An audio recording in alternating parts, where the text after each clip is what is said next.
had a couple of hiccups leading into that last start that he had against the Angels where he pitched extremely well, but he is a guy that constantly seems to be pitching himself into trouble, yet he manages to get out of it. But the 2 starts previous to Anaheim really had his struggles, walked a couple guys, gave up some big hits, and was unable to get out of that damage. What I like in that last start that he was able to work ahead, and he didn't walk anybody in that ball game, so he allowed the defense to go out there and play behind him, stretched himself out, got deep in that ball game. But today's going to be a little bit of a different story. He is on the road again where he does struggle a little bit, but he's going to be facing a lineup that basically took batting practice yesterday. They were feeling pretty good about themselves. They are at the height of their roller coaster right now, and they are swinging the bats well. What he's got to do is get ahead with that fastball, have that curveball for a strike, and if he can, get that fastball in on the hands and tie these guys up. They have got some monster right-handed hitters, and we saw it yesterday when the ball's middle away. They love to get extended and drive that ball up the middle the other way, but he needs to get in the kitchen of some of these guys to set up some of those off-speed pitches.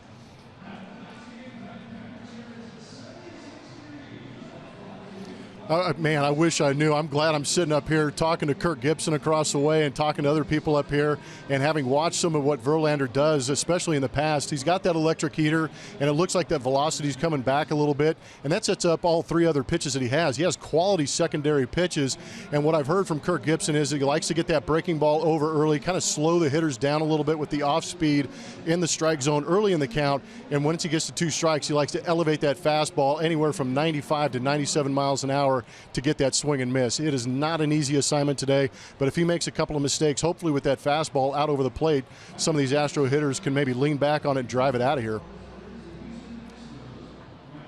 Appreciate it, fellas. Thanks.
Baseball on Root Sports. You're looking at the Ambassador Bridge right here in Detroit. Astros taking on the Tigers in Game 2, looking to bounce back after a tough loss last night. They're looking to get out early on Justin Verlander, a tough pitcher right now, the way he's throwing the ball. Jose Altuve, 4 for 8 with a walk against the right-hander. It'll be a matchup to see last night, and he was a big part in why this team got out in front early last night. Of course, they did not win, but they took a 2-0 lead in the very first inning with this bomb. Apo Taco for Jose Altuve, a 2-run shot right there to right field. His 18th of the year. He has 62 ribbies. He's feeling good about the way his season is going, but that hit right there gives him a 20 straight hitting streak on the road. He's hit safely in 20 straight games, and Jack in the Box Inside the Box score shows us where he stands against some other road warriors in the Astros organization. Look at Tavares right ahead of, we're tied with him, and then Bagwell with 21. Craig Reynolds, Bob Watson. Lance Berkman is the guy to get, though, with 23 straight games with a hit on the road. Pretty impressive stuff for Jose Altuve, but we've seen him do so many impressive things this year. The way the league is pitching him very carefully, he's still finding ways to make impacts on game in different ways. His leadership is much better, and just his entire production is so good for these Astros. He's doing it better, or at least as good as anyone else in the league right now, and the Astros are calling him their team MVP. Don't go anywhere. He'll be coming up third here in just a second. Alan Ashby, Jeff Blum will have the call from Detroit next.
Is presented by HEB.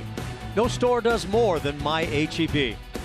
By Jack in the Box. Taste the all-new Jack's Brewhouse Bacon Burger today at Jack in the Box for a limited time only at participating restaurants. And by Southwest Airlines. Transparency. Low fares, nothing to hide. And we are once again at Comerica Park in downtown Detroit, Michigan, where the Astros and the Tigers hook up. Game 2 of this 3-game set. Last night, it was all Tigers. Jose Altuve provided some early offense. A home run, his 18th of the year in the first inning, giving the Astros a 2-0 lead. But the Tigers took over and eventually won it. The two teams have split the 4 games on the season. Lineup for the Astros tonight. That's the look brought to you by Southwest Airlines. Has George Springer in the top spot. He's followed by the DH Preston Tucker and Jose Altuve. Middle 3, Carlos Correa, 2 ribbies last night. Colby Rasmus and Alex Bregman still looking for that first big league hit. Bottom 3, Tyler White, Jason Castro, and Jake Marisnick. On the mound for the Detroit Tigers will be right-hander Justin Verlander, making his 22nd start on this season, only one complete game on this season. He did that against Baltimore back in May, but lifetime against the Houston Astros, 3-0 with a 2.06. He has started all 6 of those games, 39 1/3 innings pitched, 45 punch-outs. This season he faced the Astros. He got the win. Went 6 innings, gave up 3 earned runs, punched out 8. Fastball, slider, curveball, the occasional changeup. Talked about how he might pitch a little bit backwards if he has good command of that breaking ball. And again, when he needs to, he can reach back and still touch 97 to get the strikeout. Verlander 5-3, both at home and on the road this year. His 12th home start is underway as that first fastball finds the outside edge. So George Springer stands in. George had a hit in last night's game. Went 1 for 3. Fouls one back as Justin Verlander gets ahead 0-2. Springer's hit safely in 14 of his 15 career games against the Tigers, and in the process hit .389 against Detroit. 3 home runs, 7 ribbies, so he's done very well.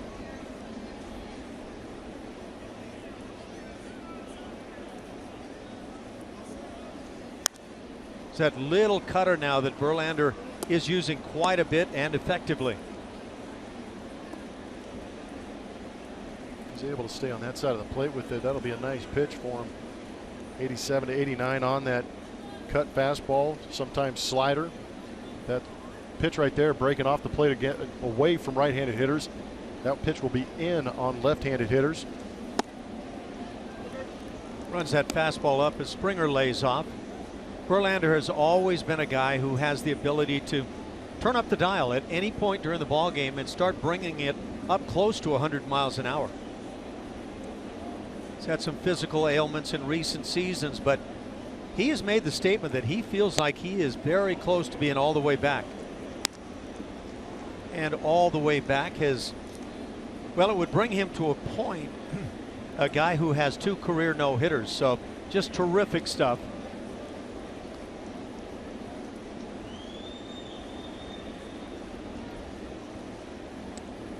Two to Springer. And the fastball thrown over the bat. So the first out of the night recorded as a strikeout. Good job working the count, but that's that fastball we've heard about from Justin Verlander. And you look at our strike zone, brought to you by MD Anderson. Not real tricky on that one, just coming right after him, right down the middle. With 1 out, it brings up the DH Preston Tucker. AJ Hinch trying to make sure he balances this lineup a bit. Spread out the left-handed bats so that late in the ball game the Tigers don't have that option to bring in a left-handed reliever and have him face 2 consecutive left-handed bats.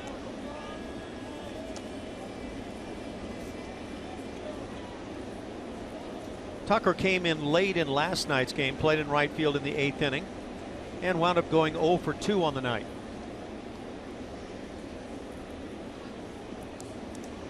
Now played with tonight's game in 8 games since his recall from the minor leagues. And he's put up some numbers. .927 OPS in that span. And Preston Tucker has good memories of this ballpark. Hit his first 2 major league home runs last year right here at Comerica. And both came as pinch hit home runs.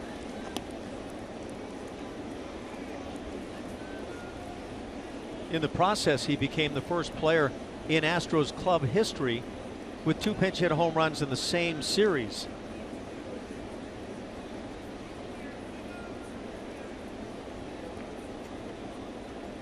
One and 2 the count on Preston.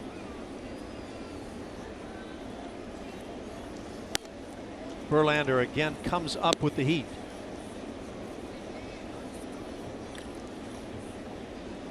Preston Tucker made the Astros opening day roster this year. Eventually sent back down to AAA. That came on May 15th. Tonight's game, start number 27 on the big league level this year for Preston.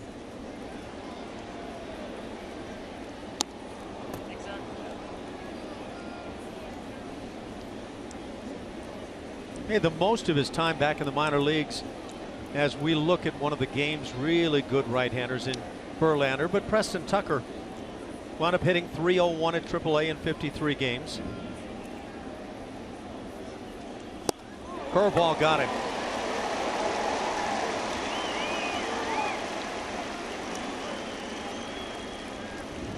Not the best breaking ball, but when you've so many fastballs, you see that curveball elevated, chase it up out of the zone sometimes.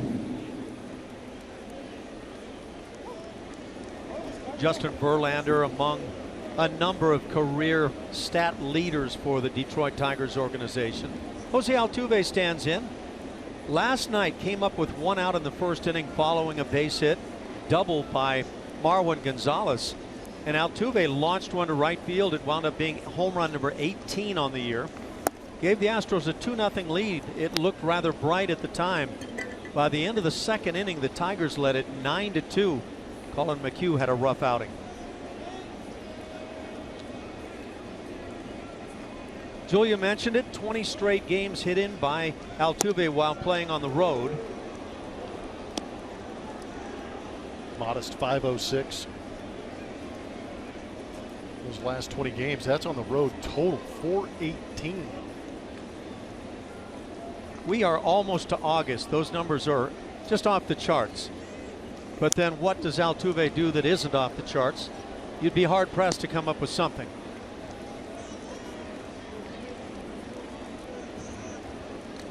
Two balls and a strike on Jose. He is the American League leader in batting average. He leads the major leagues in that category.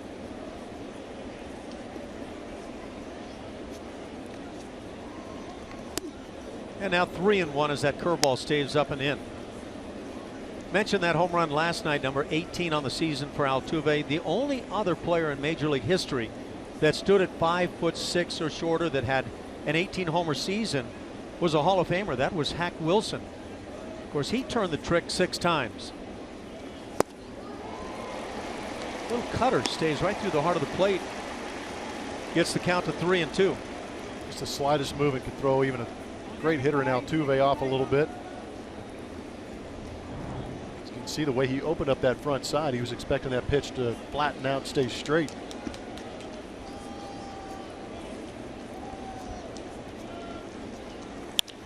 Cutter line to center field, solid base hit. Altuve starts his night with a knock. He's aboard for Carlos Correa. So 21 straight on the road hit in by Altuve. He's reached in 37 straight on the road. And he just extends his lead among major league hitters. And what's great about Altuve is that kind of makes those pitch to it pitch adjustments right there. And you can see overswung on the first slider that he saw, missed it. Next one he gets, lines it up the middle. There's some big names right there. The Astros all-time hit streaks on the road. Lance Berkman, the king right now at 23. Here comes Altuve, though. Bob Watson, Craig Reynolds, Jeff Bagwell on that list. And of course, Altuve likes to run. He has stolen 25, good for second best in the American League.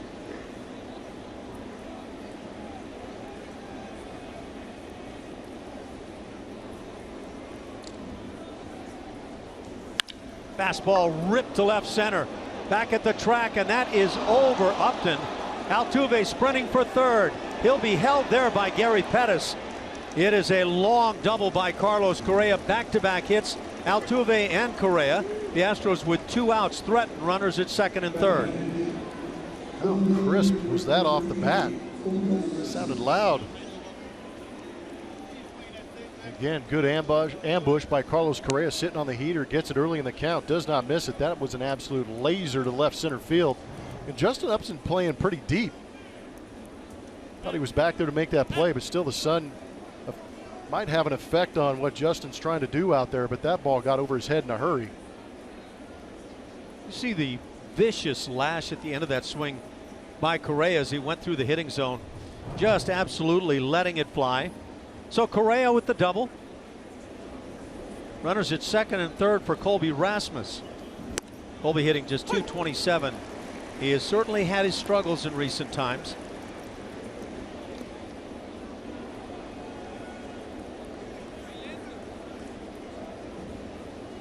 For Correa, double number 24.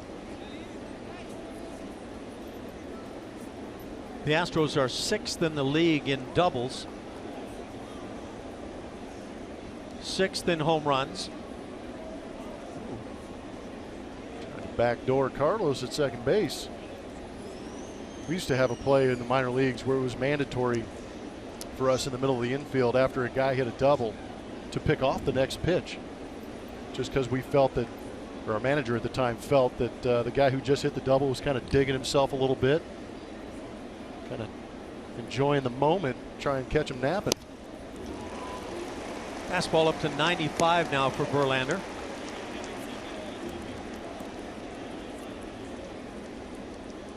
That was always one of the great terms back then, even when I was playing. But guys digging themselves, you get in that certain situation, you do feel good, and and you get a little careless. 12 home runs on the year for Colby. He has driven in 47.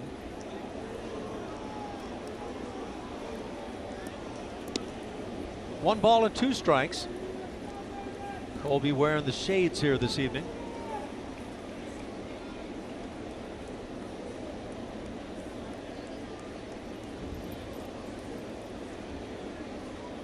On the all-time major league strikeout list, Justin Verlander is currently 65th. He is behind John Lackey, Roy Halladay, Dennis Martinez. Colby stays alive, fouls it on the left side. Tigers all-time strikeout list, Justin Verlander is 2nd, behind only Mickey Lolich. That tremendous World Series back in '68 for Mickey Lolich. What kind of stuff did he have, Ash? Thanks. Yeah. That wasn't as far a stretch as some of the reaches I've made. That actually was kind comparatively. You bet. That was the year Denny McClain, by the way, I believe, won the 31 games. Wow. And what, 27 of them were complete games or something crazy like that? It was just a mad number. And now, if a guy gets 31 starts, he's had a big year, right? So true. Times have changed a little bit. Here's your World Series champs flag, 1968. But even with McClain having the big season, it was Mickey Lolich who put it on during the World Series. Ran into Al Kaline this evening, as you often do here at the ballpark. Yep. Strike 3 called inside edge. Colby caught looking, and that'll do it. 3 strikeouts in the inning for Verlander as the Astros strand a pair.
It is 0-0 here as we head to the bottom of the first inning between the Astros and Tigers. Saw some good highlights on Mike Fiers. We'll give you a little bit of the numbers. It's been a roller coaster ride here in the month of July for him. Good start to start the month. Better start after those 2 starts we saw him against Seattle getting pulled early, against Oakland getting pulled early. That last start went 7 strong, got the quality start, only giving up 3 earned runs. Fastball, curveball, changeup mix. He likes that changeup / split finger. But again, for him to be able to locate that fastball early is a key. So Fire set to work it. He'll do it to Ian Kinsler, the fine second baseman of the Tigers. 34 years of age now. Kinsler last night had a couple of hits, 2 for 4. Had a double and scored a run. Very valuable guy at the top of this order. The Tigers come in having won 4 straight, and 3 of those over the Red Sox at Fenway Park. And yet it's the Astros over the prolonged period of time that have been baseball's best club. You can take it back to May 1st. Astros have played such great baseball, 48-30 in that span. Fires brings the strike, 1-2 the count on Kinsler.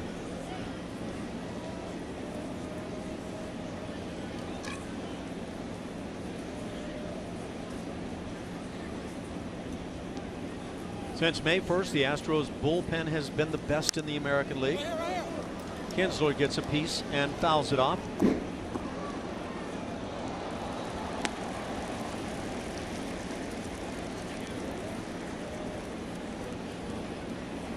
In fact, the Astros' entire team ERA is best in the American League since May 1st. Club starters ranked 3rd in the American League, 8th in the major leagues.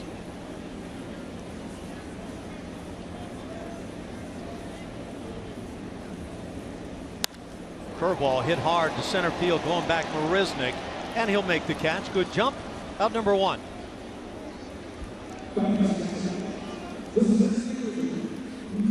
That lineup tonight for the Detroit Tigers. Brad Ausmus, the skipper, puts Kinsler in the top spot, Cameron Maybin in the 2-hole, and Miguel Cabrera batting 3rd. Middle 3, Victor Martinez, Nick Castellanos, and Justin Upton. And the bottom 3, Tyler Collins, James McCann, and Jose Iglesias.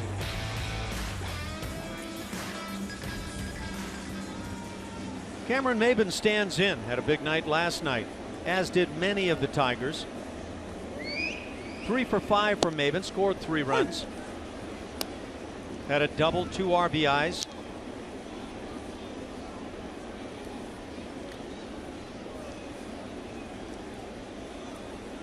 All 3 of his hits went to right field. Maybin has certainly enjoyed hitting right here in Detroit this year, hitting .407 in 31 home games. And hit safely in 26 of his last 29 right here.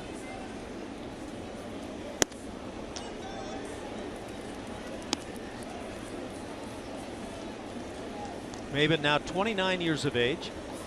Mike Fiers is trying to settle into that strike zone, as he did quite well in the most recent start. 2-2 now on Maybin.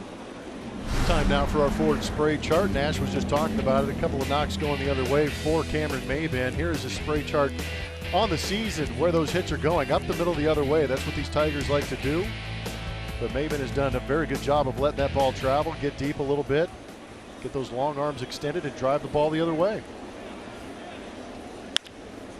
Hit sharply on the ground. Right there is Correa.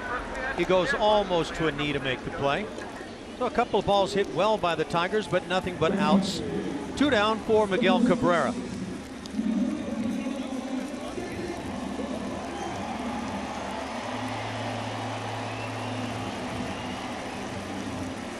Miggy, as they call him, over the last 7 games, hitting .435, couple of home runs, 8 RBIs.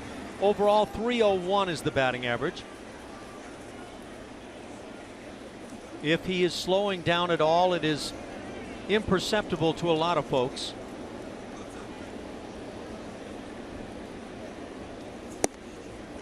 Takes that first offering, the changeup for a strike.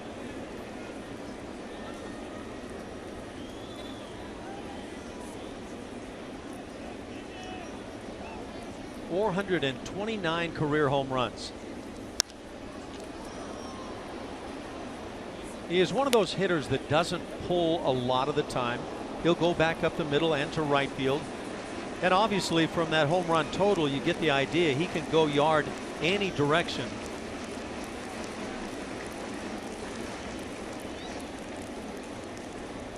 And he has played just about every day for the Tigers this year.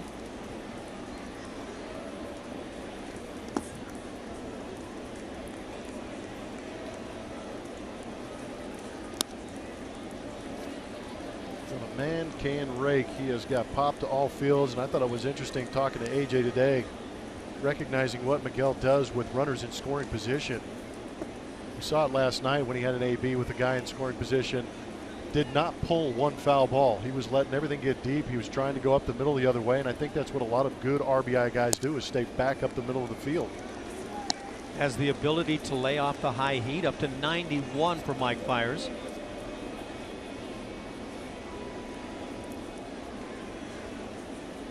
Tigers at 55 and 48, 4.5 back of Cleveland.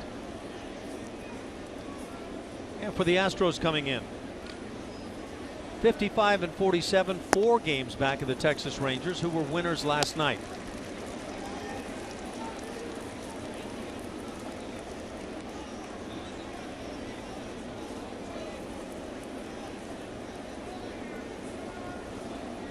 Nice ballpark here. I believe we saw last night they opened at 2,000, as did the Astros. Minute Maid Park. Cabrera down on strikes, so Fiers gets a strikeout with a 1-2-3 first inning. We played one scoreless baseball from Detroit.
It's the top of the second, and time to get to our Chevy Stroh poll. Remember to get on Twitter, vote at Root Sports SW. What's your favorite Jake Marisnick catch this season? Was it the dive sliding catch there against the White Sox? How about in Arlington, this catch against the wall? It's a good one too. Or last night, robbing Jared Saltalamacchia, banging into that wall over the shoulder catch. Man, he's made some great catches this year. We've seen him make some great catches with that Astros uniform on, and big for the team to have him out there in center field with this ballpark, guys. Julia, he's made, as you say, so many great catches. The one that stands out for me was at Fenway Park last year, up against the Green Monster, as the first pitch from Verlander hit in the air to right field. Alex Bregman flies out. That's 0 for 14 now for Alex, just trying to get that first knock, but swinging the bat much better than the numbers might indicate. Out number 1 here in the second.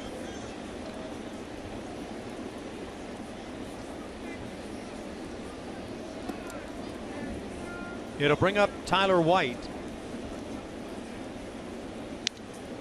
But when Marisnick hit that scoreboard in Boston last year, one of the most dangerous plays I think we've watched. Yeah, and Gaddis just picked him up off the earth and said, "Hey, let's go. Gotta go hit." He didn't even pause to figure out that guy just ran into basically a sheet metal wall, full speed. It was the Dice-O-Matic that he ran up against. I mean, you could just slice stuff off on that thing. Yeah, there's pegs and numbers for scores and things. Where those slots go. Oh. I mean, just go ahead and run full speed by that sucker. Yeah, that microphone picked up a pretty good sound when he hit that thing too. Tyler White with a 2-1 count.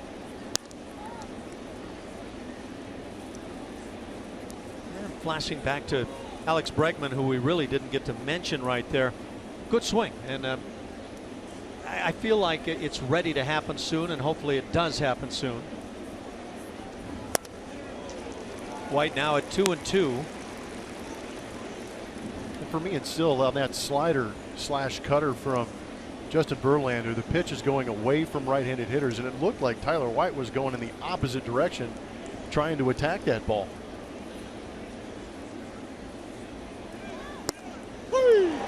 Verlander finds the inside edge. He's recorded 5 outs on the night, 4 via the strikeout. It'll bring up Jason Castro. Wanted that pitch away, but still has the effectiveness of enough on that fastball to get on the inside corner or thereabouts.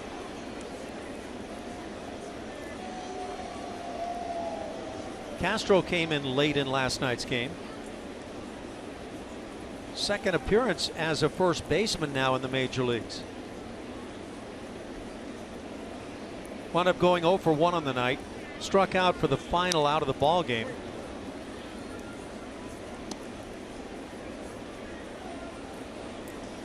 Prior to Tuesday this past week, catcher was the only position in the major leagues that Jason had ever played. Now he's a veteran down at first. Leads American League catchers in walks drawn. Triples. He's hit 3 baggers this year. He is the new Evan Gattis. He's got some work to do to catch up to him. Yeah, nobody's quite Evan Gattis in the 3-bag department. Had a little rain here in Detroit prior to the game. Second straight evening with no batting practice on the field. Good looking curveball. And you see how far that over the topper from Verlander does break. That was a pretty good one. And when you couple up all of his stuff and his ability to drive that fastball up to 97 plus still these days, got a guy that can be so tough on the hill.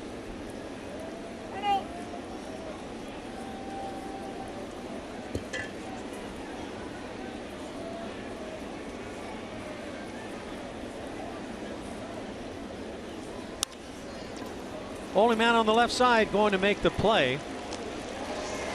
And a 1-2-3 second inning. So Verlander, despite giving up a couple of hits in the first inning, has a scoreless game with the Astros.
Between the Astros and the Tigers. Bottom of the second, Mike Fiers back to work, coming off a nice start against the Angels, getting the win, tossing 7, 3 earned runs for him, but it was good for momentum. He was coming off back-to-back starts where he couldn't get through the 4th inning.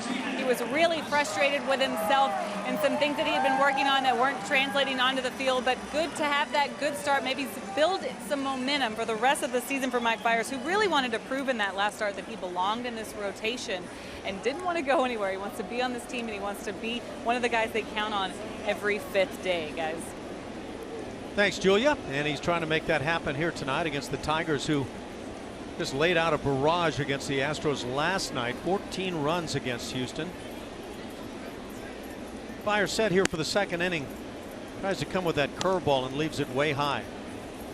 Victor Martinez leads it off. Be followed by Nick Castellanos and Justin Upton to follow.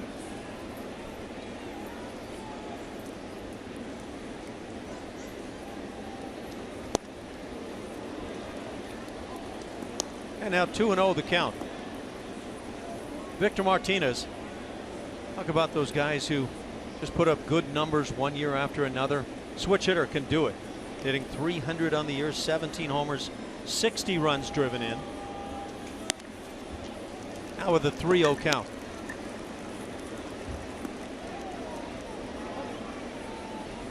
It's funny when you talk about Mike Fiers, oftentimes the key for the night is that he throws strikes on the first pitch, that he's able to throw the curveball for strikes, get ahead on hitters, and yet he's a guy through his career who has not walked many. And there he goes and walks the leadoff man here in the 2nd inning. Let's check in with Julia once again. Thanks, Sash. The Coca-Cola Value Nights package is one of the best ballpark bargains available for select Monday through Thursday regular season games. This offer scores you a ticket, hot dog, soda, and popcorn, all for just $18. To purchase tickets, visit astros.com/CokeValue or call 1-877-9-ASTROS. Thank you, Julia. Nobody out here in the 2nd inning for the Tigers. Martinez aboard after the walk. Nick Castellanos comes to the plate. And again, on that topic about not walking many for Fiers, he's had just 2 starts all season in which he's walked more than 2 this year. Finds the inside edge. Ranks 8th in the American League in walks per 9 innings, allowing just over 2 per.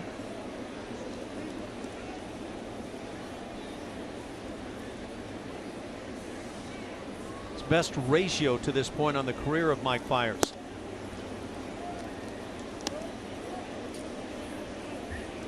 Has a good changeup to go with the curve and the cutter. That over-the-top heater.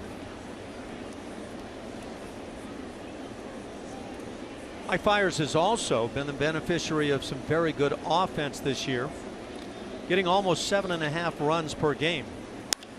Ground ball left side. Correa dives, can't make the play. A walk and a single. The Tigers threaten here in the 2nd inning.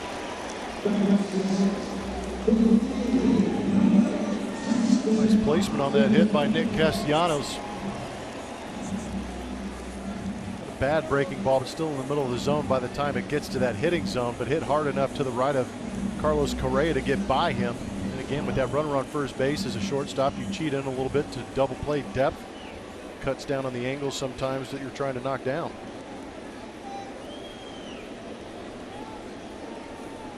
Nobody out as Justin Upton comes to the plate.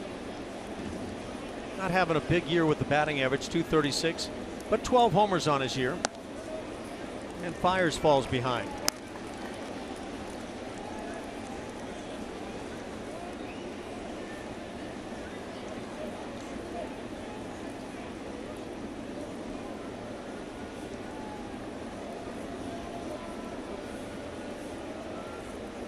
Astros play for 2 in the infield. Hot shot off of Fiers. Glove by Altuve. He'll get the out, force at second, and then alertly fire to third to get Martinez. How about that for a double play? It'll go 1-4-5, and Altuve so alert in getting that double play. Victor Martinez does not run well. That was a clever little double play turned by Jose Altuve. Get that quick, sure out at second base. That was a heck of a pickup. That ball scalded off the mound from Justin Upton. This would be a good look at it. A lot going on in front of him. Picks up that good short hop. And what I love is just a very distinctive decision by Jose Altuve to go ahead and get V-Mart.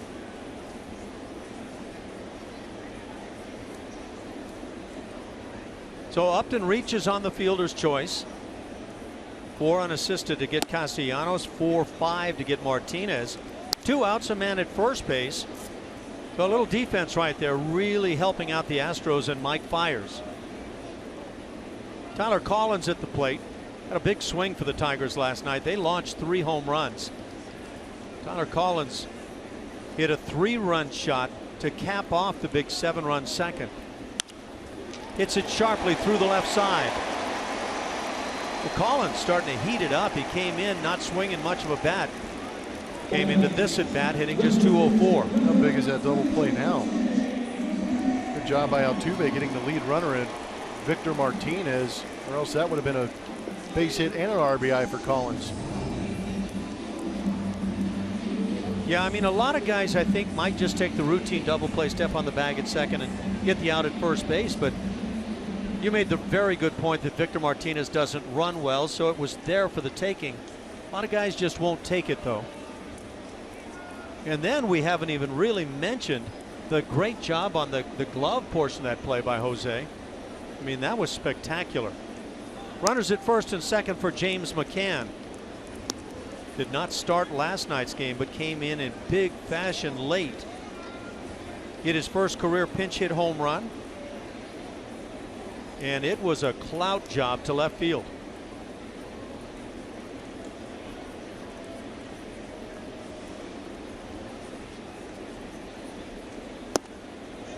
Right on the outside edge, a ball and a strike. Talked about McCann last night while Jared Saltalamacchia was the catcher for the Tigers, but McCann has been a guy that has been brilliant behind the plate in terms of throwing out base runners. 52% caught stealing this season. In the air, left center field, Marisnick calling. And that'll do it with the great defense from Altuve. Mike Fiers and company get out of the second.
Detroit ever. First time, first at bat at that stadium, so everything was a little new to me.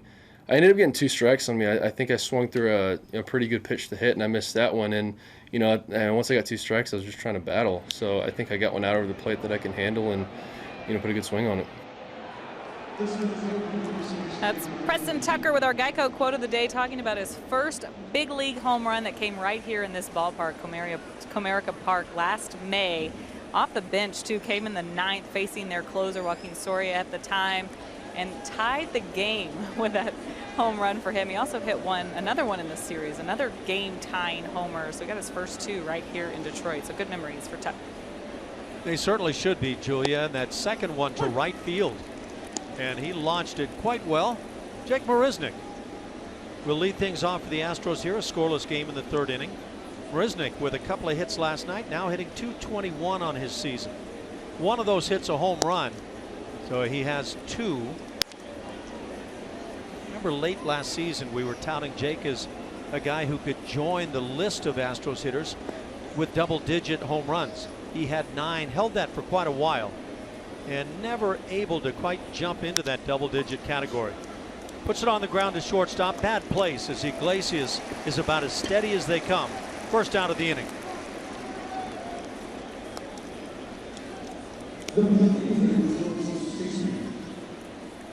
Iglesias 4 errors this season, playing every day at shortstop. That is a very good number. Isn't that impressive? Back to the top, George Springer stands in, struck out back in the first inning. Verlander struck out 3 in that first frame, but with 2 outs, Jose Altuve lined a solid base hit. Carlos Correa hit a bullet into left center field that got over the head of Upton and wound up being a double, but not enough to enable Altuve to be able to score.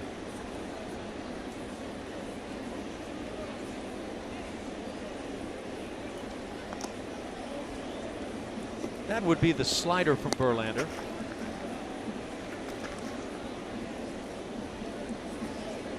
He's got all the pitches and the great arm to go with it. And again, getting healthy once again. He's had arm problems. He's had core problems.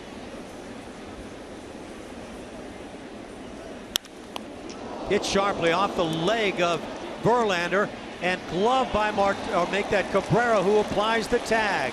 Springer going by is erased 1-3. Oh, smoked. I'm curious to see how Verlander responds to this. Brad Ausmus, the trainer, coming out to check on Verlander, because we know that George Springer, when he makes contact, ball usually jumps off the bat. Nick got to him pretty quick. The slider looked like it got off the inside of that left ankle. Actually, more happy to see that George Springer's getting up after that tumble at first base. Watch Verlander in the acrobatics at the end of this play. Yeah, that was a 220-pound beast coming at you with a roll block. A couple of big fellas there had that been some contact. It's a good look at it on our Supermo, brought to you by Mattress Firm. Verlander's going to stay in. But there was a lot going on with some very good ball players at first base right there. Yeah, the hands of George Springer were certainly in jeopardy there. A couple of outs on ground balls, although you can see that that wasn't your standard ground ball. So George is 0 for 2 on his night and still looking for a knock. Preston Tucker stands in. Well, that had to mean so much to Preston last year, coming in here, a couple of pinch hit home runs. So he takes that fastball for a strike.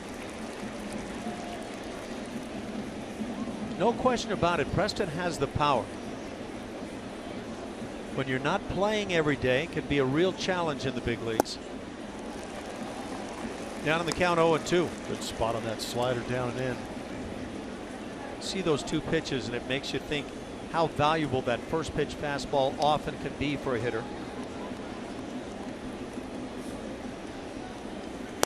And the third one as well. Fastball on the inside edge. Tucker caught looking. Down on strikes twice tonight. A 1-2-3 frame.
Brought to you by T-Mobile. Things going on around baseball today. A couple of trades. Washington Nationals acquired ex-Astro Mark Melancon. Most saves in Major League Baseball since 2014. They needed somebody to pick up for Jonathan Papelbon, who's having his issues late in ball games, and Billy Burns for Brett Eibner. Small trade going on. There's some rumors that Matt Kemp of the San Diego Padres might be headed to Atlanta. So some moves going on and plenty more to be made before Monday's deadline.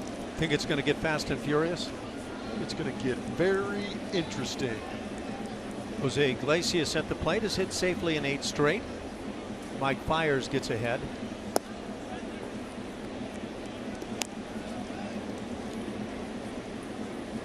Brian McTaggart indicating that it's possible that price might be a little too steep for the Astros to really get involved in that trade deadline. Drive to right field. Springer back easily for the catch. First out here in the 3rd for the Tigers. Join us for Legends Weekend, presented by Houston Methodist, on August 5th and 6th as we pay tribute to the 30th anniversary of the 1986 Houston Astros. Highlights throughout the weekend include a Mike Scott replica rainbow jersey to the first 10,000 fans. For more information, visit astros.com/legendsweekend or call 1-877-ASTROS today. There you go. There's Mike wearing that uniform for the fans here. What a guy. Top of the order, Ian Kinsler at the plate. Well, you've got a chance to. Any chance they sneak him out there for that? Oh, he's coming in. He is. Yeah, he's coming in. He's going to throw out a first pitch. Love it. Yours truly is going to wait till it stops rolling off the backstop. The old battery getting together again, huh? Yeah. Like Should be fun to see Mike. You got a chance to play golf with him last offseason. Great guy. Good storyteller, too, by the way. Kinsler swings through the heat.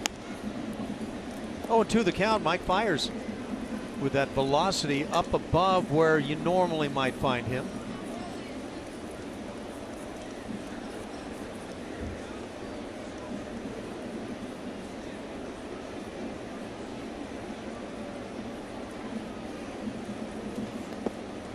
Second time tonight that Mike has just jammed one into the dirt.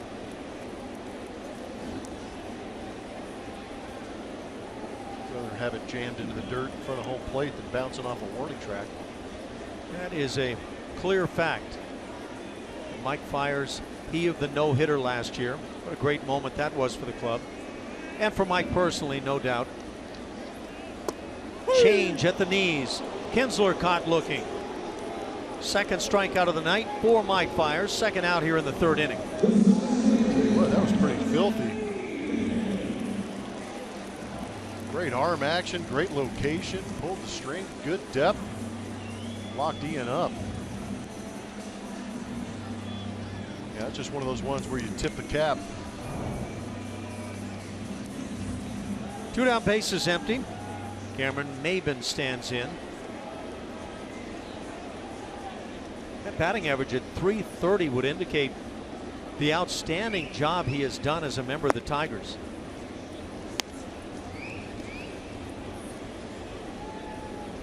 Then around the game, 29 years of age.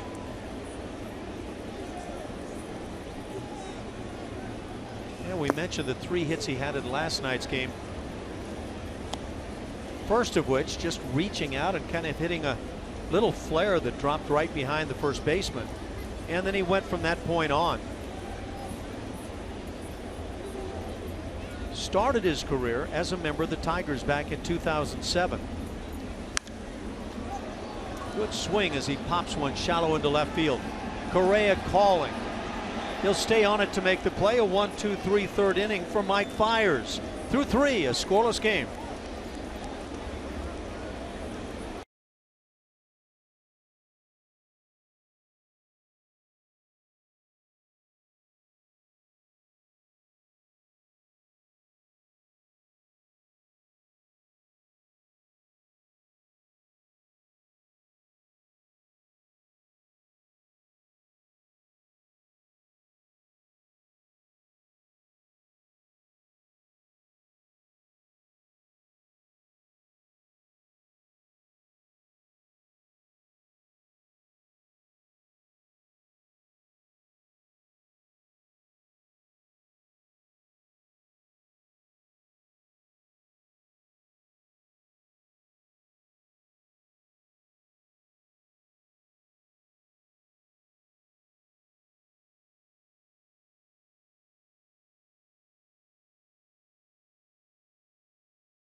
between the Astros and Tigers as we go to the top of the fourth. Academy Sports and Outdoors and the Houston Astros are hitting home runs for Houston.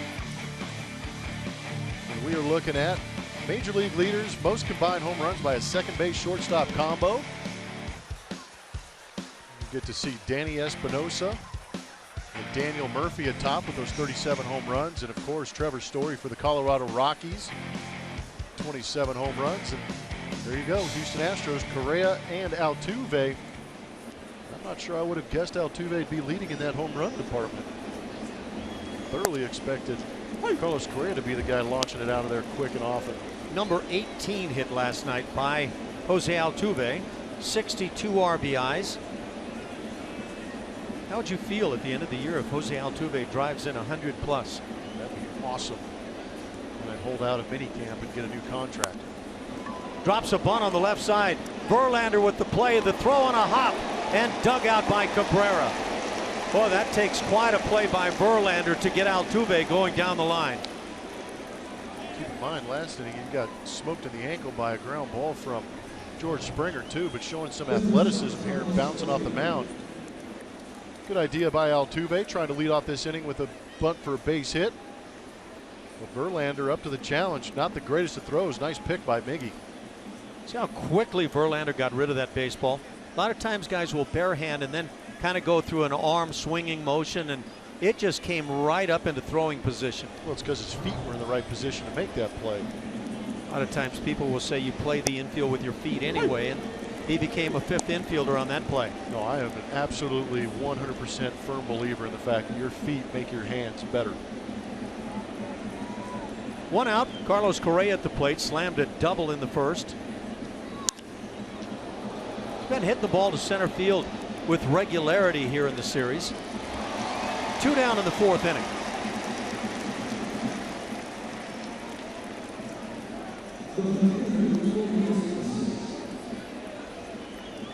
We'll bring up the 5-hitter Colby Rasmus. Colby struck out to end the first. Caught looking on a well-spotted heater on the inside corner.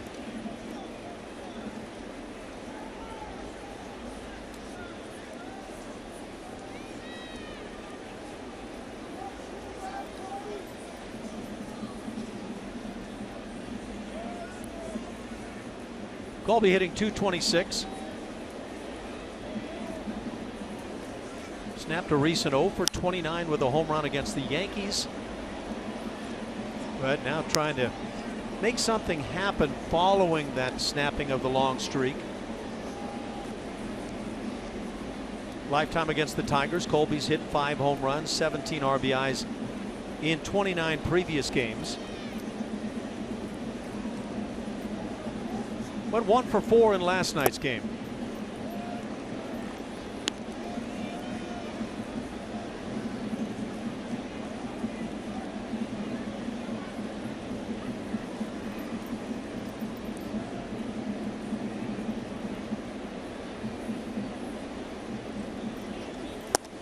That little cutter right there on the hands. Starting in a great spot too. Started on that inside corner, dive it down and in. It's a tough pitch as a left-handed hitter to try and keep fair, let alone square it up.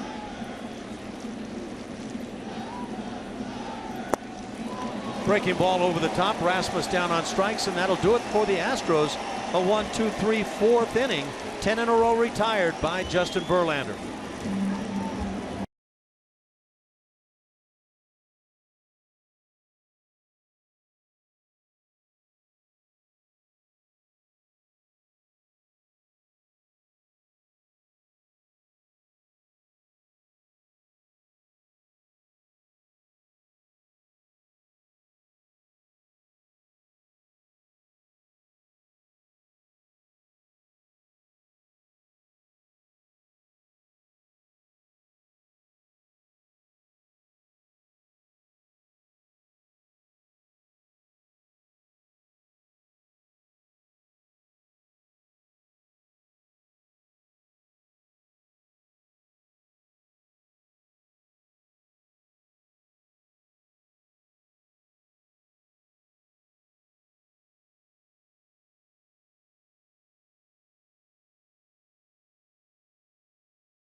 Bottom of the fourth inning for the Tigers. Cabrera, Martinez, and Castellanos. That's right in the heart of the order. 3, 4, 5.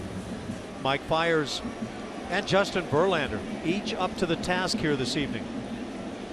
Verlander with 6 strikeouts already. Fiers has picked up 2. One of those 2 strikeouts, Miguel Cabrera, got him to end the first inning.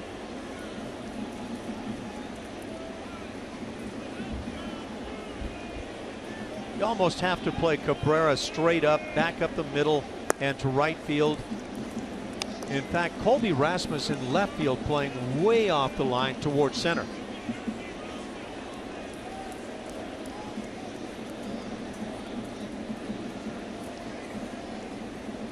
Turned into a pleasant evening in Detroit after that rain we talked about.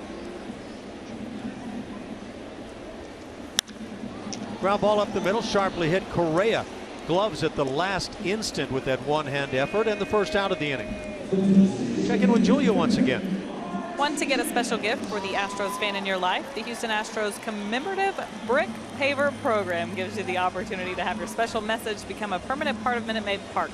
Visit astros.com/bricks for more details. Ash? Thank you, Julia. Willem Ash sent you for a massage as well. A free brick massage with your brick message. Why not? You're not going to let that go, are No, you? that's it was just kind of one of those good ones. Victor Martinez at the plate, drew a walk, and then was aboard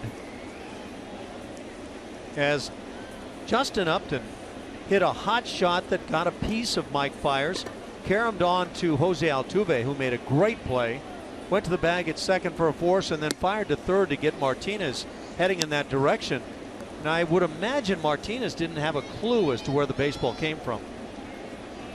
Well, you can see there was a little bit of panic in him when he realized Bregman had the baseball in front of him. 2 hits for each club. Ooh. Here's that play. It's a tough pick on that short hop. I want to tell you that was really tough from the get-go, and then just the heads-up play to get the double play headed toward third base. 2-2 the count. He does it all. I don't know, do we ever get surprised anymore? You kind of do, but he keeps getting. It's because he keeps getting better. Curveball's chopped foul. Well, he's gotten better with the home runs year by year.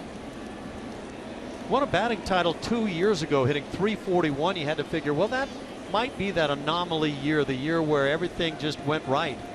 And here he is hitting .357.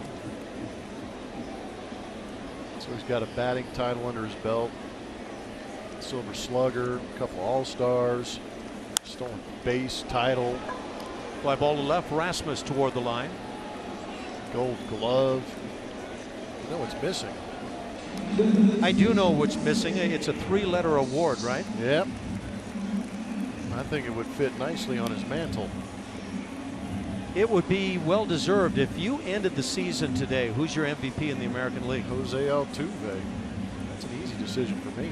For me, that's a no-brainer as well. Not only do the traditional statistics stack up, he also gets those sabermetric numbers that give him a pretty solid lead. And again, he got MVP votes in 2014 and 15. Finished in the top 10 in 2015.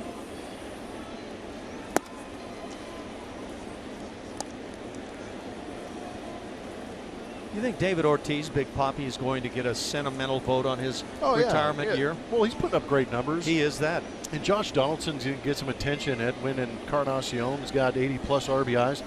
But, you know, for me, just what Altuve, what we just saw, the defensive plays, the heads up, the leadership that we've seen pop out this year, where he's been doing a great job inside the clubhouse and on the field.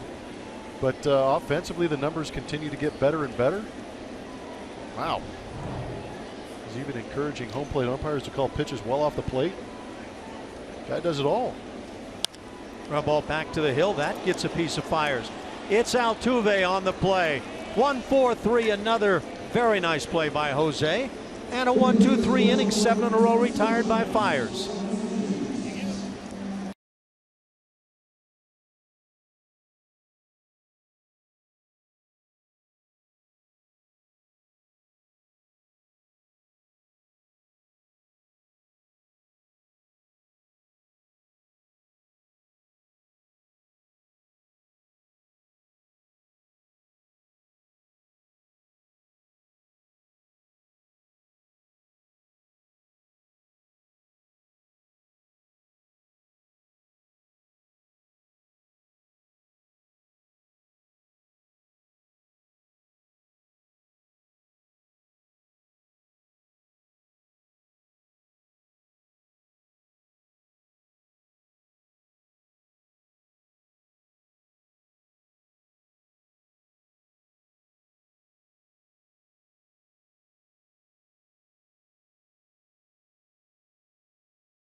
Sports is presented by Southwest Airlines. Transparency, low fares, nothing to hide.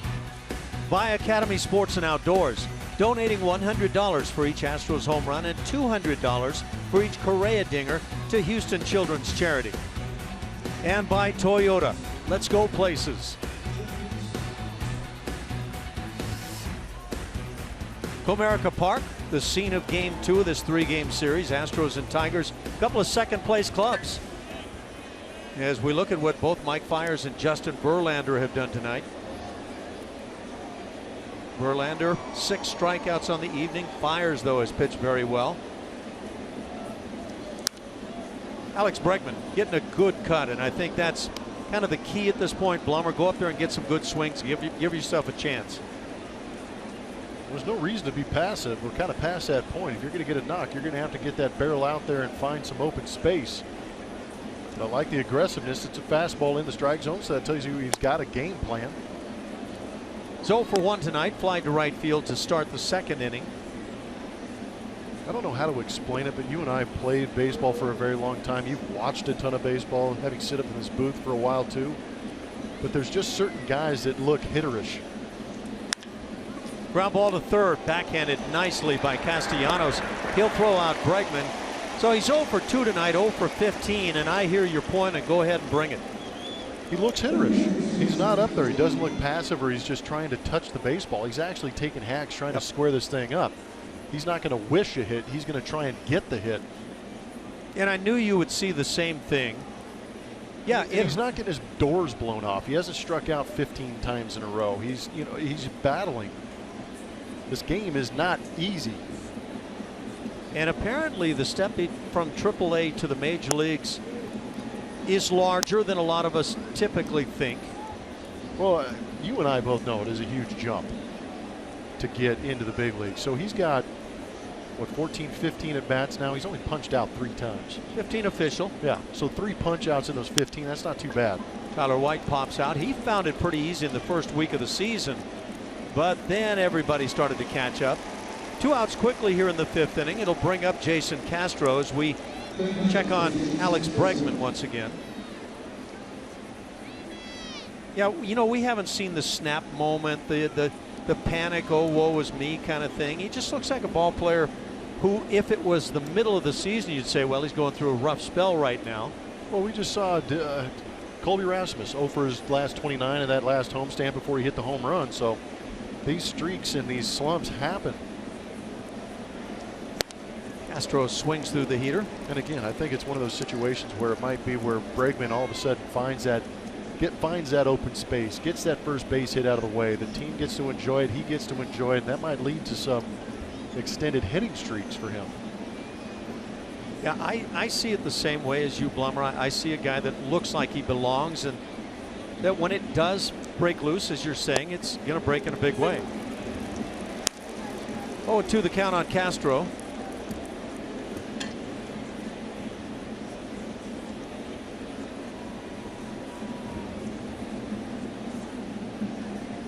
Much like Tyler White in that sense too. I'd like to see him. He got sent down, looked like he figured it out, swinging the bat well, comes back up here.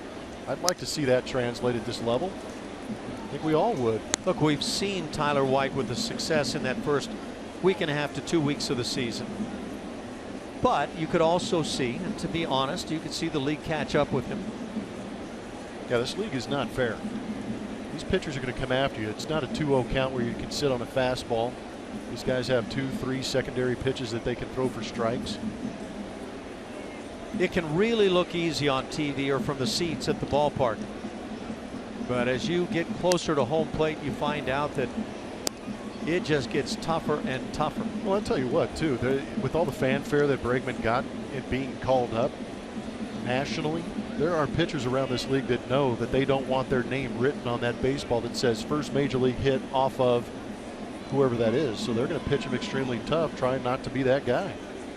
Sounds a little cheesy, but it's true. Line drive gloved at first base by Miguel Cabrera, and that'll do it. Another 1-2-3 inning. That's 13 in a row retired by Justin Verlander.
Going on here, 2 hits apiece between the Astros and Tigers, yet no runs. Here's the road ahead, brought to you by DeMontron.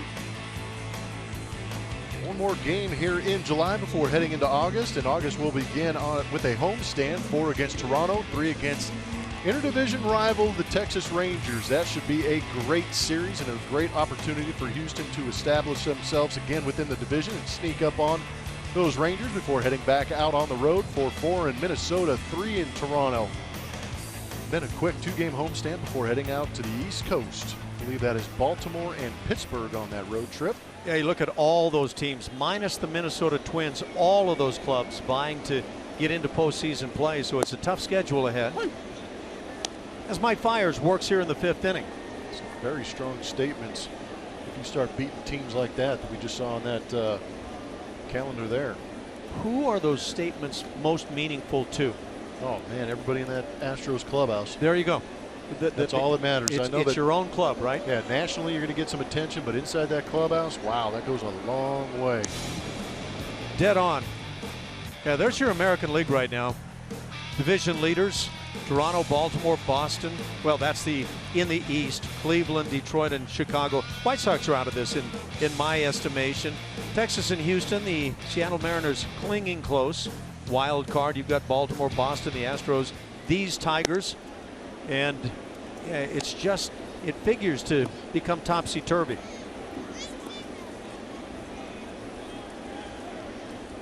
Yeah, I'm with you on the White Sox. You didn't even see him listed on that wild card standing, but that American League Central just became extremely tough, especially the way the Detroit Tigers are swinging the bats. Verlander getting back into shape. They're still waiting for Jordan Zimmerman to come off the DL. But that Cleveland Indians team, that pitching staff can be dominant. And if they get some help in that back end of that bullpen, that can make it very tough for opposing offenses. And yet the Indians have had some struggles recently. And I mean, it's the nature of the game. Yeah. Dog days of summer. Yep. They're upon us. You know, the fans of individual clubs, there's, I think, a lot of times that tendency to say, oh, heck, here we go. This is the real, our team, my team standing up. But, man, is it tough to keep going through these teams night by night.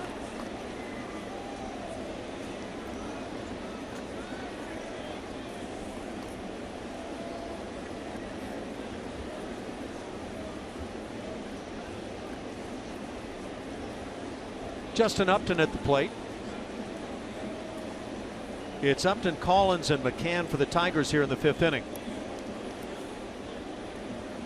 And Upton is the guy that hit that sharp shot off of Fiers onto Altuve that started the double play.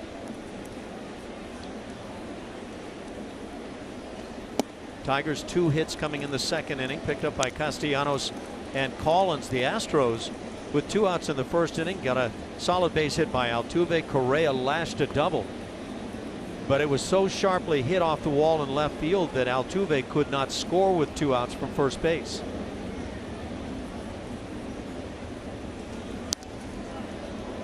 Three and two. Pretty good location. I like that Mike Fiers is coming on that inside corner. Sometimes you're going to get the call, but if not, at least you just back up that hitter and make him think that you might come back into the house. Therefore, they can't lead over that outer third. Yikes. And might have been the changeup, and Upton got the head out officially.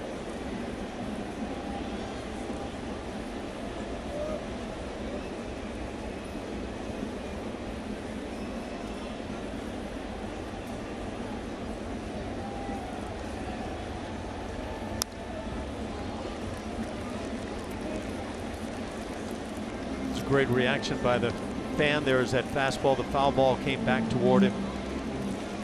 That panic reaction, that ball is coming a lot quicker than you might imagine. Wooga. It'll be on you. Well, actually, the guy in the front row wanted it. Pretty solid. He got that hand up. That's a former ball player, I think. Going on by at 87, a strikeout of Upton to start the 5th. Let's check in with Julia once again. Thank you, Ash. Support the Astros Foundation by participating in our 50-50 raffle. Purchase tickets throughout the ballpark during all home games at Minute Maid Park. One lucky fan will win big every time. For more info, visit astros.com/share-to-care. And we do care. We've got a scoreless game. Thanks, Julia. 1 out here in the bottom of the 5th inning. Tyler Collins stands in. He picked up 1 of the 2 Detroit hits on the night. The Astros with the shift on. And it was with that shift in the 2nd inning that Collins shot one through the left side.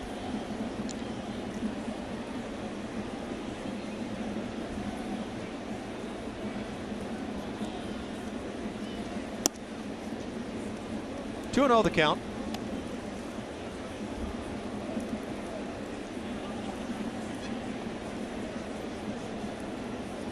So yeah, again, those division leaders, Baltimore, Cleveland, and Texas right now in the American League. Popped up left side, foul territory. Bregman, he'll make the catch. Major League Stadium's not bothering Alex at all. No, he impresses me as a guy that wants the big stage, and he's got it now.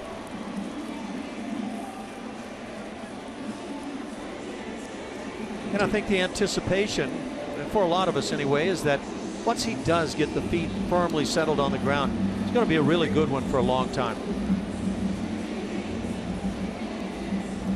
Bregman now comes in with 2 outs. James McCann, the catcher, at the plate. McCann hitting an even 200, fly to center field in the 2nd.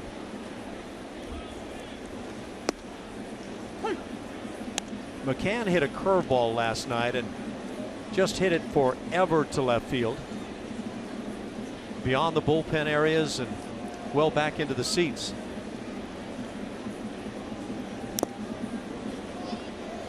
No answer for this curveball. Good command of that breaking ball. Good location too.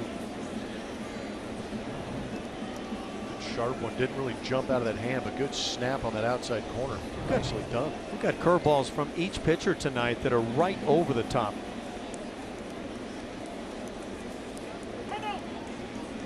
Who's the best over the top yak, or that traditional 12-6er that you caught?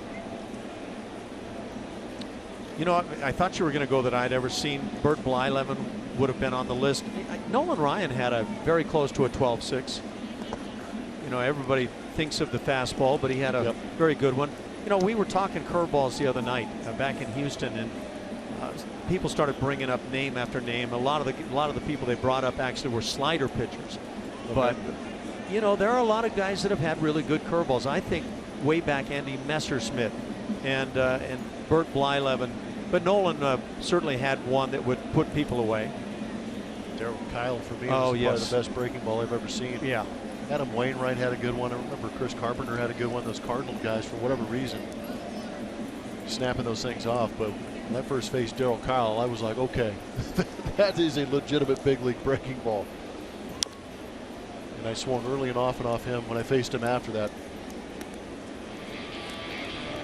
There it is. Best curve you've ever seen. Bert Blyleven. Yeah, Ron Guidry had the really good slider. But, you know, Steve Carlton probably is the best slider that I've seen, maybe. Mario Soto, I wish you had seen his change. I don't. I know you saw Pedro, and he had a great one. Pedro Martinez, yeah, he had wiffle ball type stuff. Down on strikes goes McCann, a 1-2-3 fifth. That's 10 in a row retired by Mike Fiers. Through 5 scoreless.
Detroit, still no score here. And it's time to announce the winner of our Chevy Stroh poll. We were looking at Jake and his defense, and we asked you which hang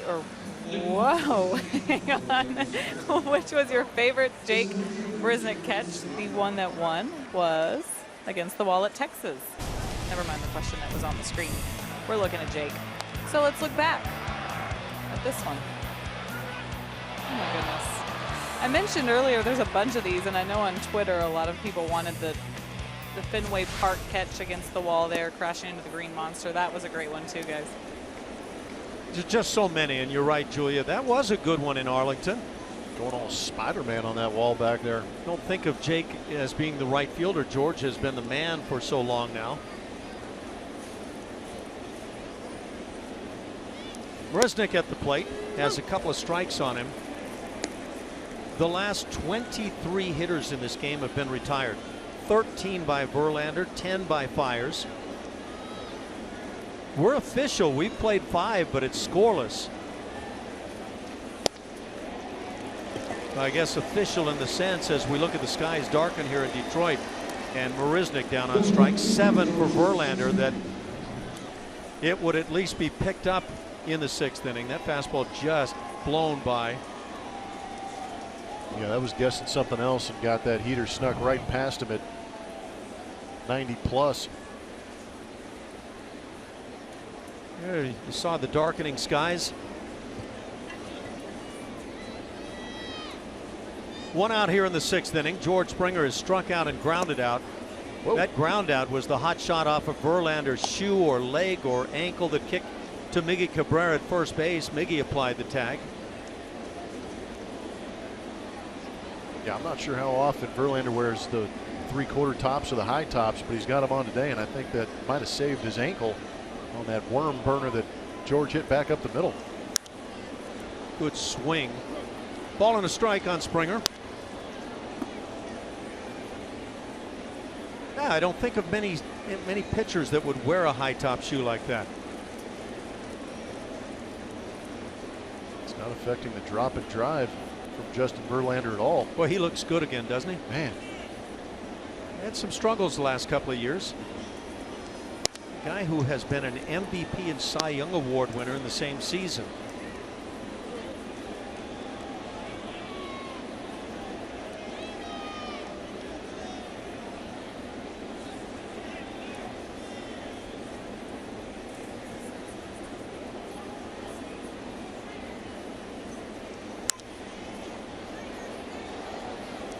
Good swings, but Springer just not quite getting to it.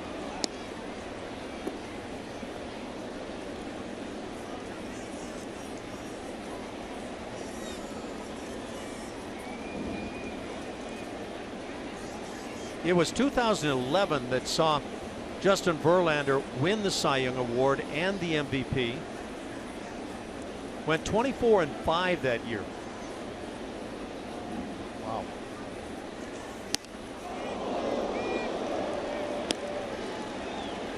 That'll put you on your seat in a hurry. 3-2 on George.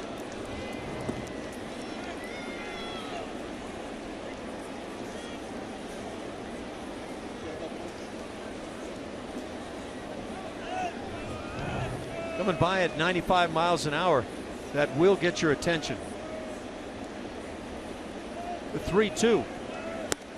Up and in again. 96 for the punch out. Wow. 2 in the inning, 8 on the night for Verlander.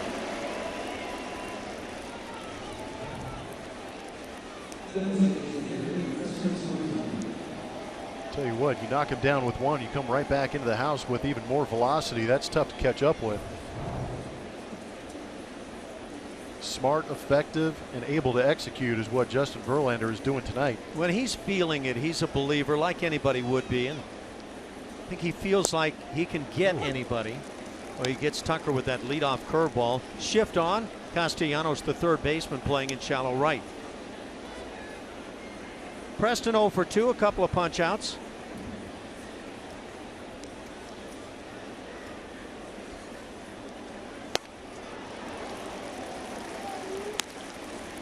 You go back to last year for Justin Verlander. He made just 20 starts, went 5-8. Had the physical problems we've been talking about. Just not a Verlander-like year. Even the previous year at 15-12.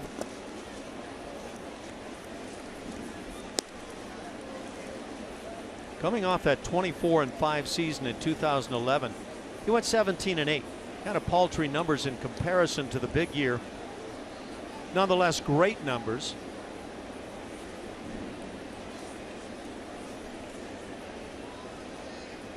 Strong as a horse, and you get him late in a ball game where he's competing for a no-hitter or for a shutout or for a victory for the Tigers, and he dials it up like nobody else.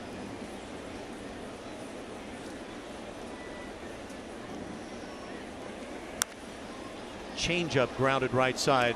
Miggy backs off. He'll feed onto Verlander. That'll do it. 1, 2, 3, and 16 in a row retired.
The bottom of the 6th inning. Great pitching tonight from Mike Fiers and Justin Verlander, who have combined to retire the last 26 hitters in this game.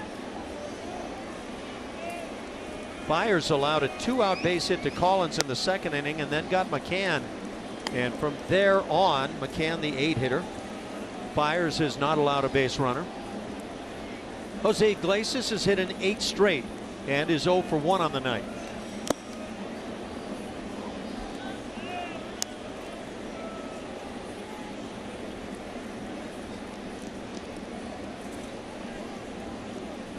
Is it just the AC blowing on me that's really feeling chilly, or have things chilled down a bit?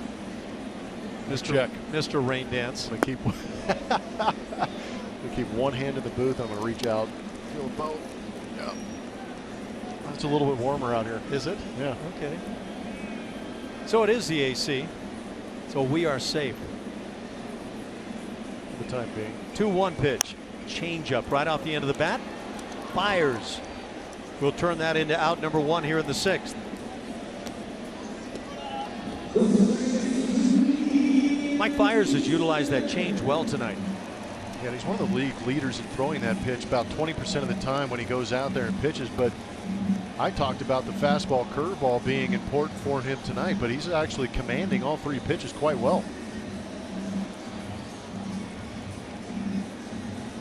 Leadoff man Ian Kinsler will stand in, 0 for 2 with a punch out.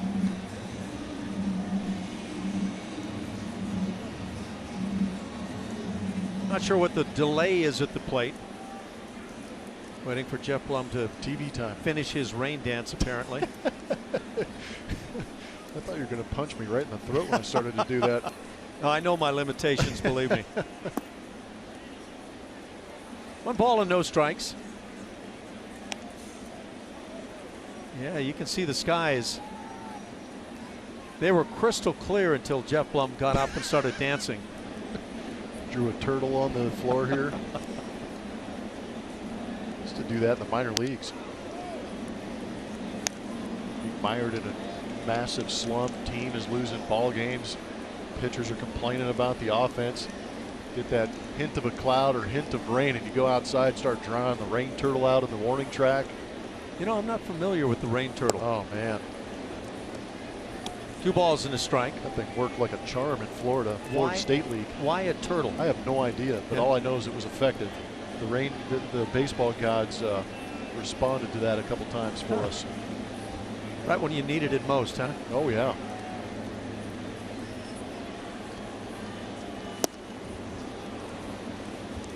Two and 2 now on Kinsler.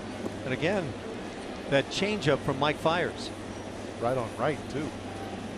Start seeing that and you know a guy's feeling good with it. Exactly. A lot of pitchers are disinclined to throw the change to a hitter who hits from the same side that he throws from, that the pitcher throws from.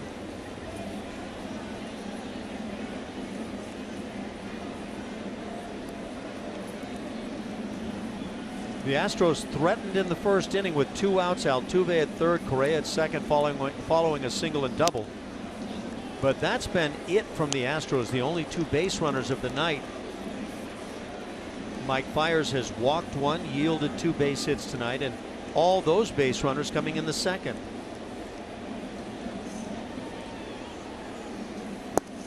Right at the knees, caught looking. Kinsler's 2nd time tonight on a pitch at the knees. That's 5 strikeouts from Mike Fiers, 2nd out of the inning. I don't know. I think that pitch looked pretty good. And I tell you what, down out of the zone. So Kinsler has a little bit of a beef with home plate umpire Adam Hamari, but he has been pitched to his last 2 ABs. Last time he was up there, went down looking on a changeup down and away that caught a large portion of that down and away corner. But that one right there, benefit of the call goes to Mike Fiers. You're not going to put a seam or 2 on the strike zone there? Maybe, but the fact that he's got Ian Kinsler to go down looking twice tells me that he's pretty effective in setting up those pitches. Cameron Maben with the big swing comes up empty. He's made contact a couple of times tonight.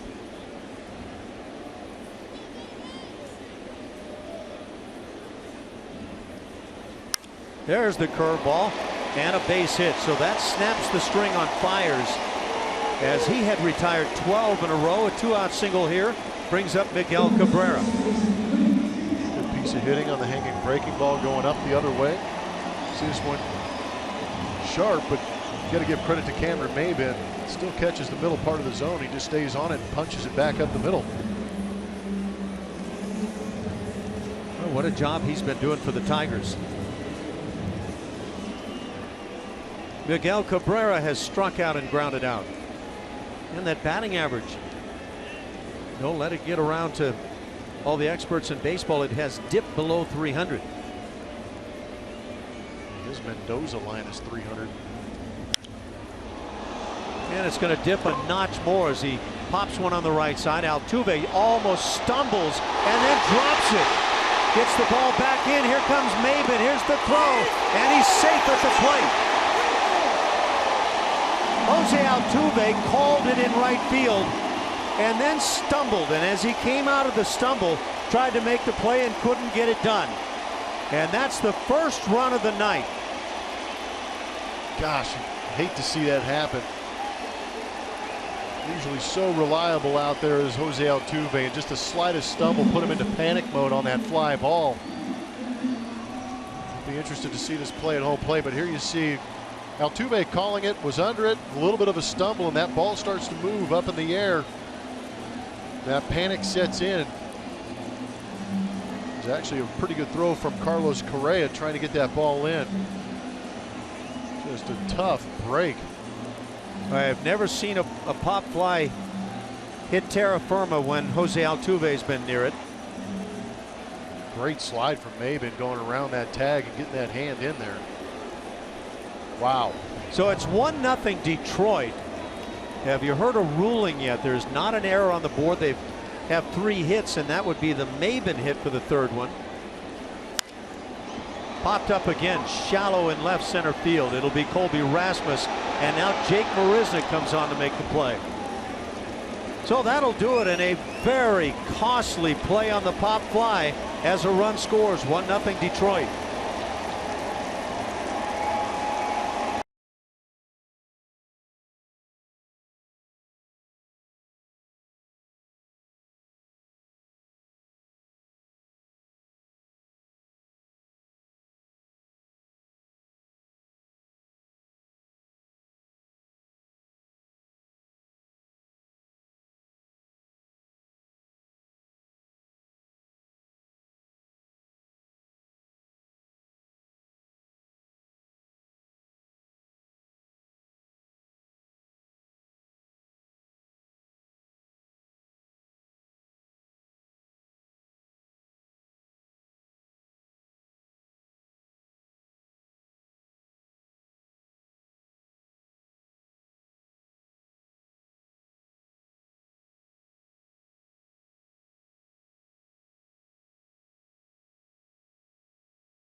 The Kubota pitching performance tonight. It's been a good one between both Mike Fiers and Justin Verlander. Mike Fiers has a good fastball, slider, curveball, changeup mix going. Strikeouts aplenty on both sides. Through those 6 innings, 5 Ks, 1 walk. For Verlander, 8 Ks in those 6 shutout innings. Fiers just fell victim of an error. Unfortunate error. Good base running by Cameron Maybin. But it has been a beautiful pitching performance if you like them tonight between Verlander and Fiers. Altuve probably comes to the plate angry after making that error, and it has officially been ruled as an E4. No RBI for Miguel Cabrera, but when it's all said and done, 1-0 Detroit. And that angry Jose Altuve had a big swing on the first offering. 1 for 2 on the night for Jose.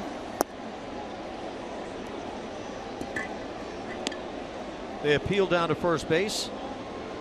And obviously Palms down. Paul Nauert down there. Phil Cuzzy and Dan Bellino, the other base umpires. Plummer mentioned Adam Hamari behind the plate.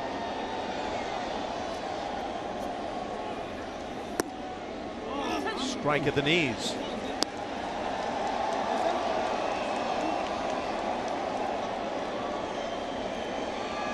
One and two the count. Ian Kinsler struck out twice tonight on pitches right there at the bottom of the knees.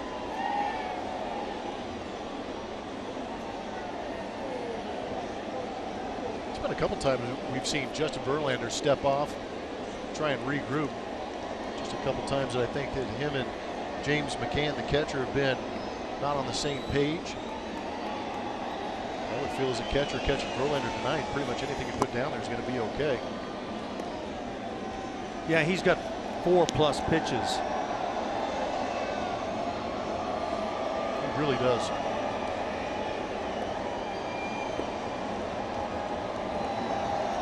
Got that good, hard, late breaking slider nowadays.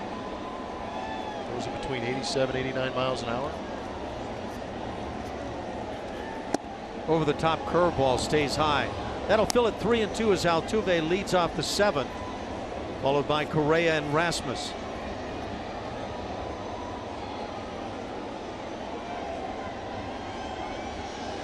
Altuve got rung up in the recent Yankee series on a pitch very similar to that last one.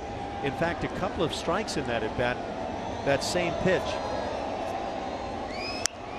That high fastball is fouled back viciously. Altuve doesn't make many errors, that is for certain. And to have a pop fly drop like that, so rare. I don't think I've seen it happen with Jose. Not like that. And again, that stumble, that's all it took. Leadoff walk. So there goes the streak. 16 in a row retired by Verlander, now gone as Altuve is aboard. And might that running game factor in. Time to Play is brought to you by Toyota. Carlos Correa, 33 RBI since June 20th, or second in Major League Baseball. Moving into that 4-hole. A.J. Hinch wanted to energize the young man and get him to start swinging the bat with runners on base. It's worked pretty effectively. I'd like to see him launch one right here and put the Astros in front. Nobody out, speed aboard. Correa with a double in the first inning, fly to center in the 4th inning, and takes a strike.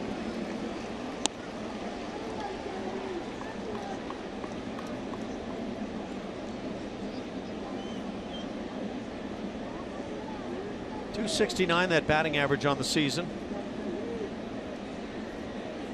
15 home runs. Well back of the pace that he put up last year with the long ball.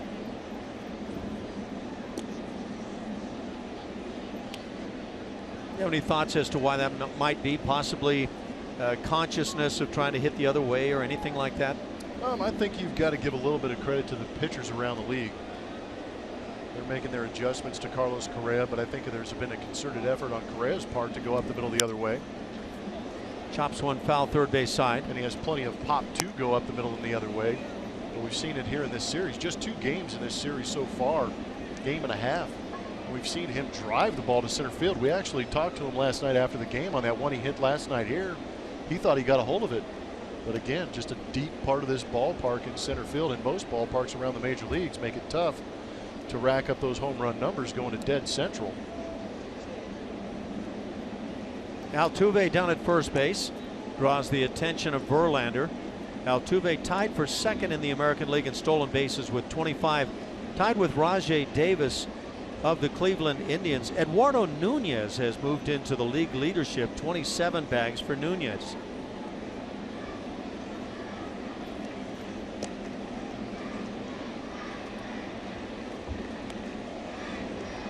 Altuve with that walk continues to extend what is now a career high with his walk total, 45 now, and he leads the American League in on-base percentage.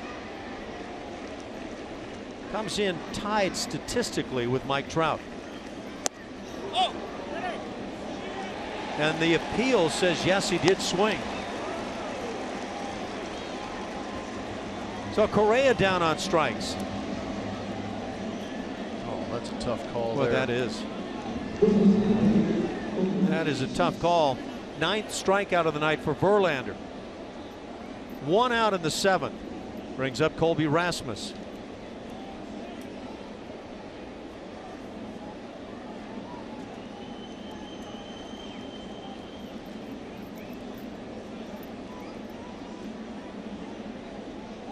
Colby a couple of strikeouts tonight.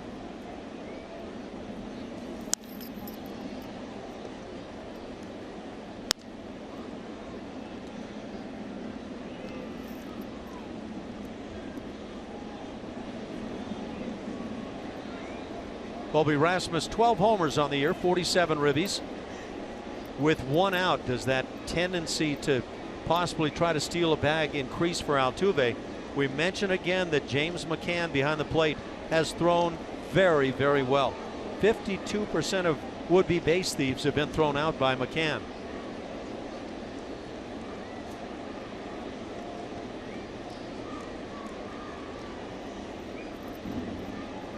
Justin Verlander, 7th all-time on the Tigers list for wins, 167 of them.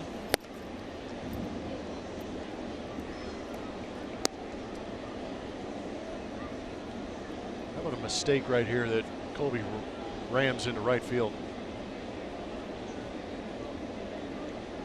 Yeah, you talked about it last night. That area to straightaway right field, really the only home run haven in this ballpark.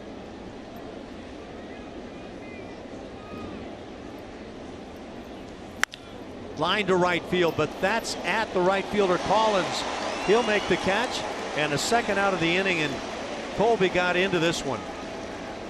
Yeah, right idea. He got the pitch to do it on too. Fastball down and in. Turned on it, just didn't have the trajectory on it. The ball ran back out over the middle of the plate. Or we could have this kid get a hold of a mistake. Boy, he had some big moments set up for him in the first series against the Yankees. It didn't come to fruition, but he's had some opportunities. Has one right here with 2 outs. Altuve still commanding respect from Verlander.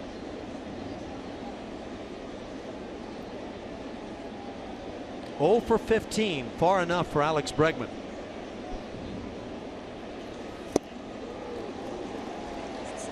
Just waves on the off speed. It's a pretty nasty slider. Well, you come to the big leagues and you start facing some of the names you've heard about, and here you are 0 for 13 coming in, and Verlander goes to the mound.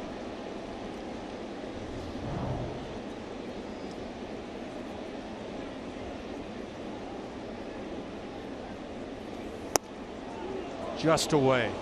Is there anybody you faced early on in your career where you're just kind of not so much in awe, but you were just like, oh my gosh, I'm standing in the box against whoever that guy is? Well, I will just say this. When I first got to the big leagues, I played against the Tigers. My first start came against the Tigers. And I was facing the likes of Al Kaline, not a pitcher. Yeah. But some guys that were big. Drive to left field, hit deep. Back at the track, not enough. Hauled in by Upton, so Bregman just misses one. And is now 0 for on the night. Still 1-0 Tigers.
Big in this game, missing that pop fly hit by Miguel Cabrera as it dropped the only run of the game scored that came for Detroit in the 6th inning. Mike Fiers still on to work it, trailing 1-0 as he moves on to the bottom of the 7th inning. Nick Castellanos leads it off.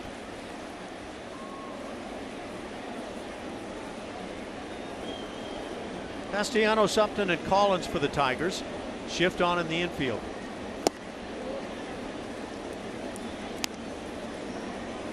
Where does this outing for Fiers rank for you this year? Might be the best one I've seen. The location, the command, the confidence. He even looks like a different guy on the mound. I would agree. I think that it is the best I can recall. A lot of times statistically that it may not bear out, but it's been really solid tonight.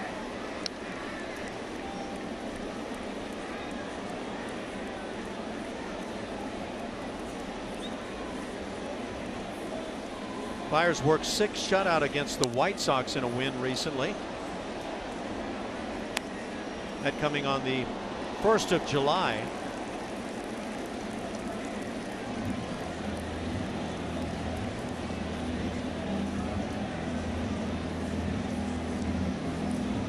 One ball and 2 strikes.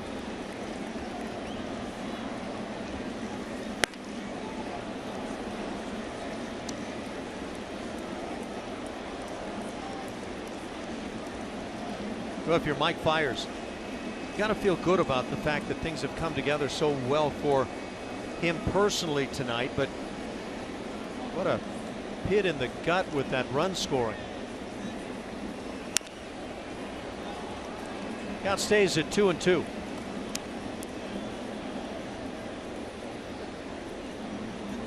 The run again unearned against Fiers tonight. Yeah, it's just crazy. If there weren't 2 outs in that situation, the pop-up is drops, you throw the guy out at second base, no big deal.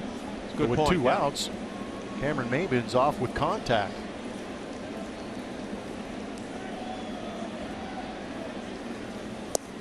Down on strikes is Castellanos. And for Mike Fiers, 6 on his night. And that changeup and that split finger, tough to tell that grip, but man, good downward action on it. Good arm action. 1 out in the 7th inning. Justin Upton comes to the plate.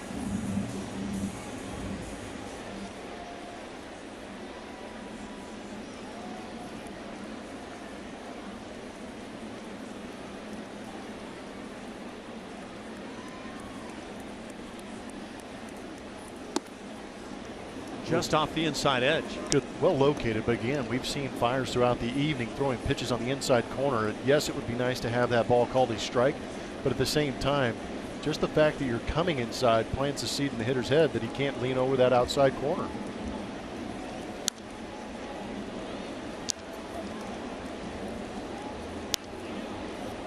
Ball and a strike. Back-to-back games, we've seen Fiers work into the 7th.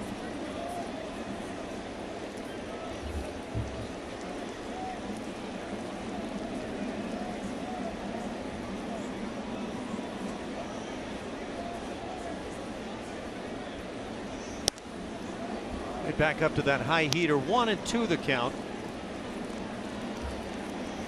Collins to follow here in the 7th inning.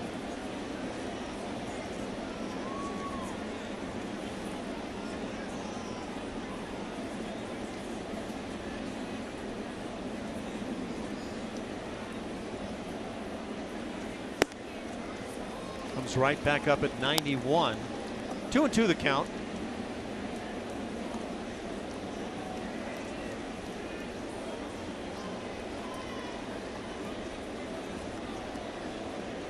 Fiers is nearing the end of his night.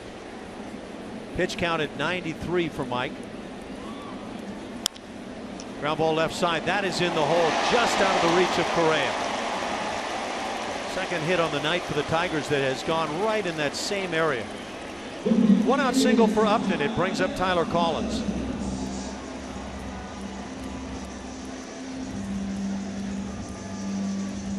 Again, good location. Second hit we've seen go in that 5.5 hole. Good contact. not a terrible pitch. 4 hits for the Tigers now. Tyler Collins has one of those. That came back in the second.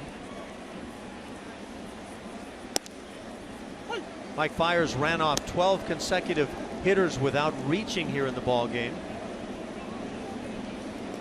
That was ended on Cameron Maben's base hit in the 6th inning. It was Maben coming around and scoring on the E4 charge to Altuve.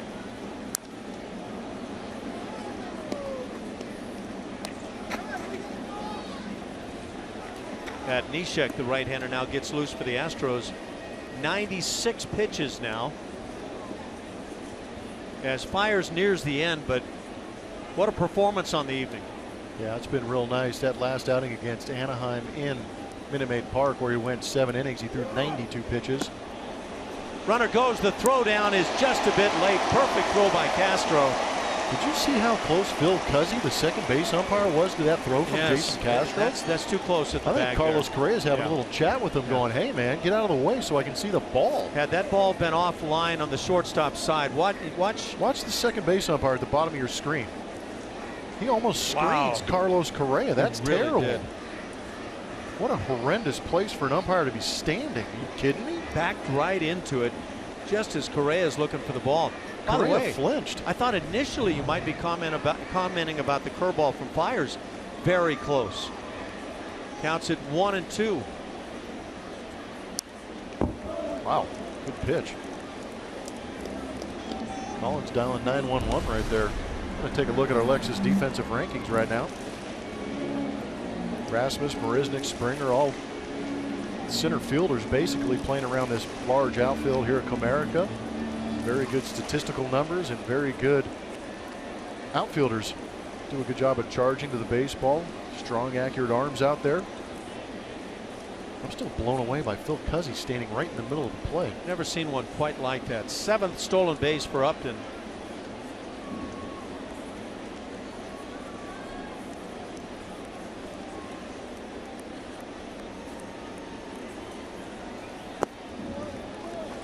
Yeah, now 2-2. Next pitch now from Fiers will be number 100. What's your app saying on the rain tonight? Just a light drizzle possibly. It's going to be moving south. Wind's really not picking up to push it our way. Should be good. It says it's going to give the Astros enough time to make a comeback and win this ball game. That's a good call. I like it. What'd you pay for that app? I don't have to tell you. No, you don't. That's true. Mine is saying the rain will end in 18 minutes. Well, that's good news, considering it hasn't even started. I think we need to get the tarp on the field. No. 2-2 the count on Collins.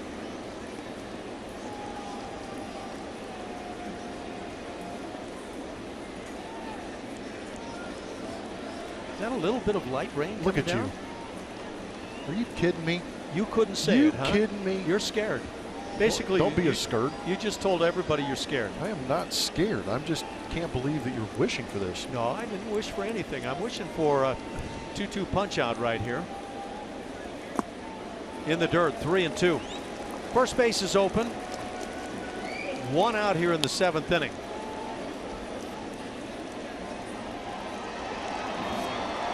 Well, this is pretty much Mike Fiers' night right here against Tyler Collins. Got the right-hander on deck. Neshek in the bullpen. With Mike Fiers' total attention right now. So I'm getting Tyler Collins at the plate.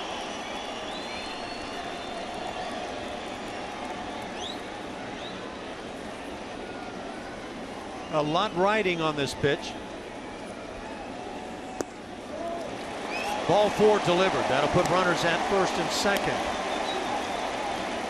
Brings up the catcher, James McCann. Again, ground ball gets you out of this mess.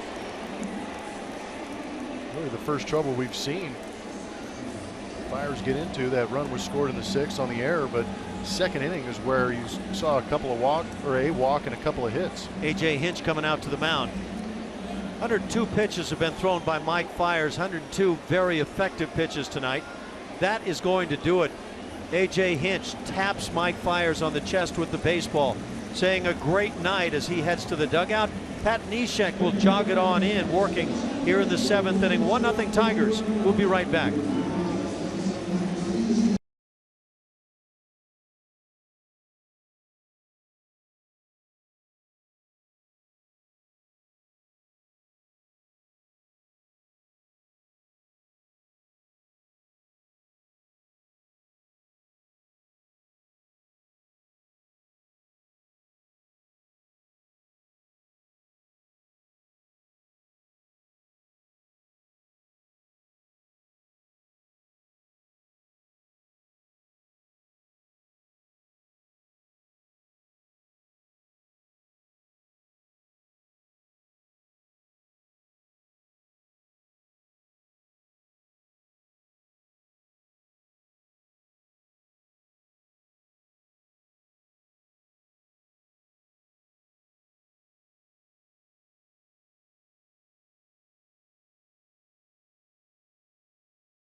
The 7th inning, Tigers threatening with a pair of runners aboard, and in the dugout, Mike Fiers greeted by an entire Astros squad.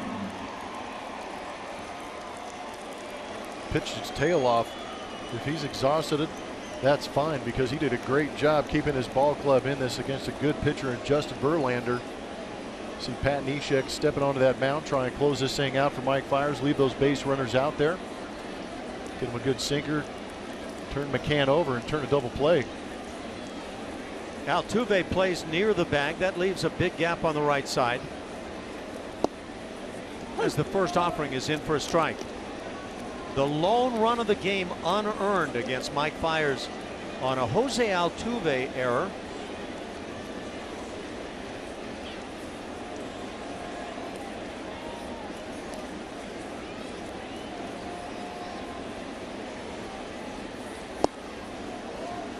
Frisbee finds the heart of the plate but does not find the bat of McCann.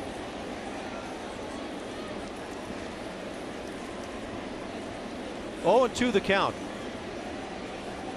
McCann hitting just 199. But the Astros learned the hard way last night. He's got plenty of power. Strike 3 called. Just brings that fastball after the slider. McCann doesn't like the call, but that thing's all over the knees.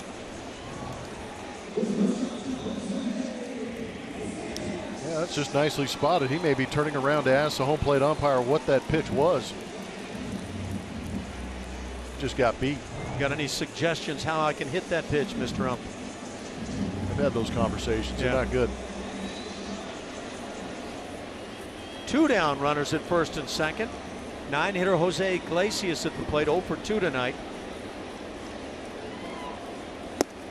He takes a strike.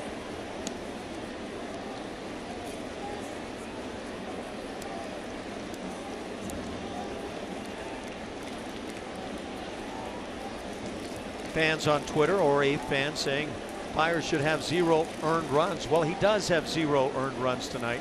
The run unearned as strike 2 is called. Yeah, that's just a tough luck run put on the board by the Tigers. Good stuff from Mike Fiers. It's great to see back-to-back starts. Hit to right on the line. Coming, Springer dives and makes the play. George Springer with his typical defense, and he gets the Astros out of the 7th inning, as does Pat Neshek. So we played 7. Some Gold Glove play in right by George Springer.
Tigers leading the Astros 1-0.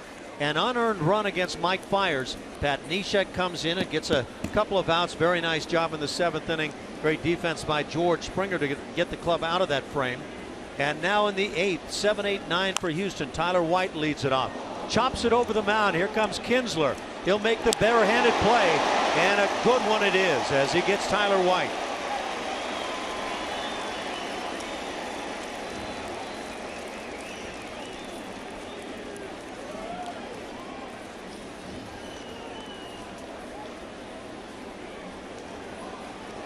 Couple of the game's best second baseman in this game tonight. Good effort by Verlander. Better effort by his second baseman Ian Kinsler with the bare hand and throw. Great body control, gets there clearly before Tyler White gets to first. Nice play. Jason Castro will stand in. 0 for 2 is grounded out and lined out. In the air, hit well to left field, not well enough as Upton is back to make the play. 2 quick outs in the inning. We check in with Julia. Come catch them all at Astros Pokemon Night on Wednesday, August 3rd. Collect Pokemon, visit all the Pokestops, and participate in Pokemon social media contests. Lures will be sent from the time gates open until the 2nd inning, allowing you to catch Pokemon throughout the park. For more information, visit astros.com/Pokemon or by calling 1-877-9-ASTROS. Guys. Evan Gattis pinch hits here in the 8th inning, and it gives us a chance as McCann goes to the mound to ask Julia, how many Pokemons do you have, Julia? I don't have any Pokemon. Oh, come on. I really have no idea what I'm talking about, so. Liar. You guys know about Pokemon more than I do. Are you kidding me? Just because we got ambushed in our booth in Oakland with that. Do you remember the stranger that popped in the booth trying to catch one? Stranger danger. Yeah, man, it was not good. I smiled into the lens of the camera, having no clue what was going on. Yeah, you were posing for another paparazzi coming into the booth. Hello, ma'am. To get a shot of Alan Ashby. Yeah. I think they have to take a picture of it, right? Yeah. And Well, so that's why they were taking a picture of Ash. they got a smiling me in that photo. You and Pikachu. I don't even know what that is. See, yeah. You just got exposed right there. Know exactly what's going on. Evan Gattis has a 1-1 count. Evan Gattis is man enough to acknowledge if he was picking up some Pokemons, but yeah, we'll have to keep working on Julia. Ball and a strike. And now 1-2. 9 strikeouts on the night for Justin Verlander.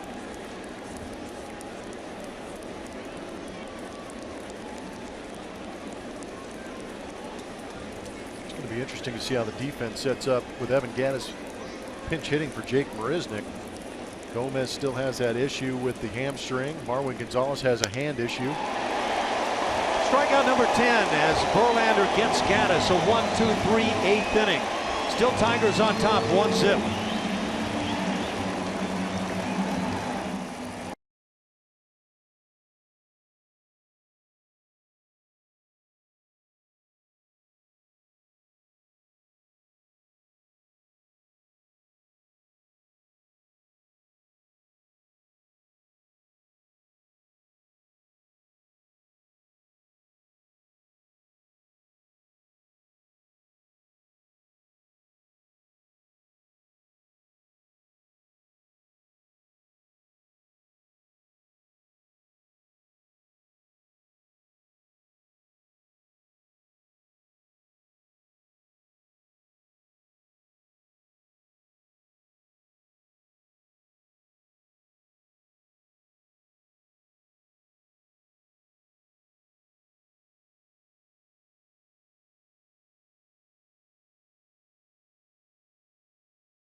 On Root Sports is presented by Southwest Airlines. Transparency, low fares, nothing to hide.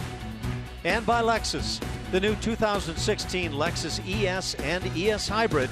It's next level luxury.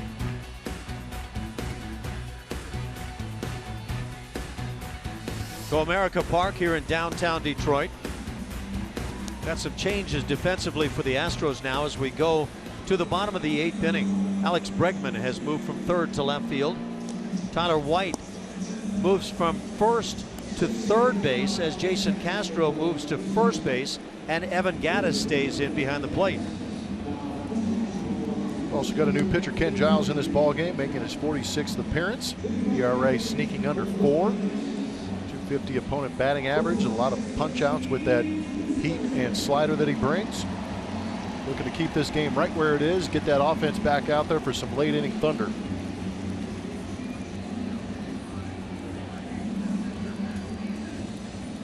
Well, Pat Neshek works 2/3 of an inning, scoreless tonight.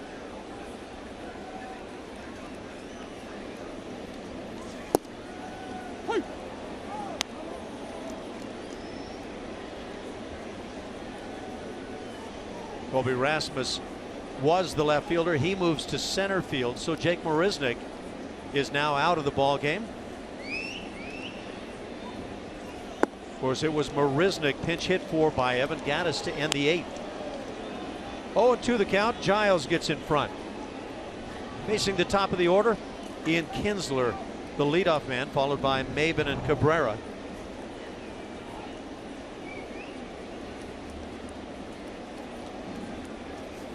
Half swing. Did he go through? Yes, he does. Home plate umpire takes it.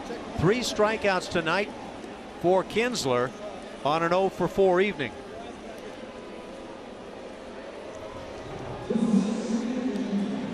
It's not been a fun night for Ian Kinsler. He has not been happy with that.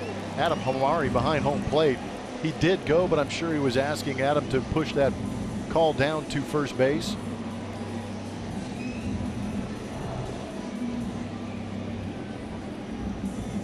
Nasty slider from Ken Giles, though. 1 out. Cameron Maben is 1 for 3. That one turned out to be a big one. With 2 outs in the 6th inning, and Mike Fiers sailing along, having retired 12 in a row, Maben singled to center field. He was aboard when Miguel Cabrera hit a high pop fly on the right side. Altuve, backing into the outfield grass, stumbled and eventually could not make the play. He was charged with an error, and on that drop pop fly, Maben scored all the way from first base. Are you willing to acknowledge that something is coming down on the Tigers' face? I don't know, but that's a pretty cool shot right there. It was a great shot, wasn't it? Bringing in the Supermo. Good slider. Apparently that was called on the check swing. That slider was perfect. Yeah. Home plate umpire Adam Hamari with another call, but yeah, that's just filth.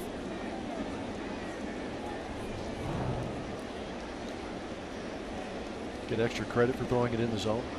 And getting the check swing. You should get 2 on that, right? 99. Numbers have gotten a lot better in recent times for Giles. Had a rough start to the year. Everybody talks about trying to get that big power arm in the back of the bullpen. That's who Giles is. Slider got him. Evan Gattis started toward the dugout. He'll turn and fire back to third base. 2nd out of the inning. And now 9 strikeouts for Houston pitching tonight. The pitch was so good it looked like it locked up Evan Gattis. Doesn't get the opportunity to catch these guys out of the back end of the bullpen too often. That's a good point, and probably a good reason to be in games like this where you get a chance to catch everybody. Yeah. How hard was it to catch a guy that you haven't caught in a very long time, if ever? Honest answer, if you catch the warm-up pitches and you see what they throw. Got a good idea? Pretty good idea. It's kind of like the question I guess I would ask you, the middle infielder, the guy that played all around. Is it tough to hook up with a new double play combination mate? Not really. And people talk about that all the time, like, well, you need all of spring training or more to be able to get the kind of that read with the other guy. I've always believed exactly what you said. Now, if he gives me a junk throw, then we've got issues. Yeah, then you start to, well, you treat him to dinner a lot less, I'm sure. Yeah, and then I start pointing the finger directly at him. You know, the manager's yelling at me for not turning the double play. I'm going, it's his fault, man. Yeah, exactly.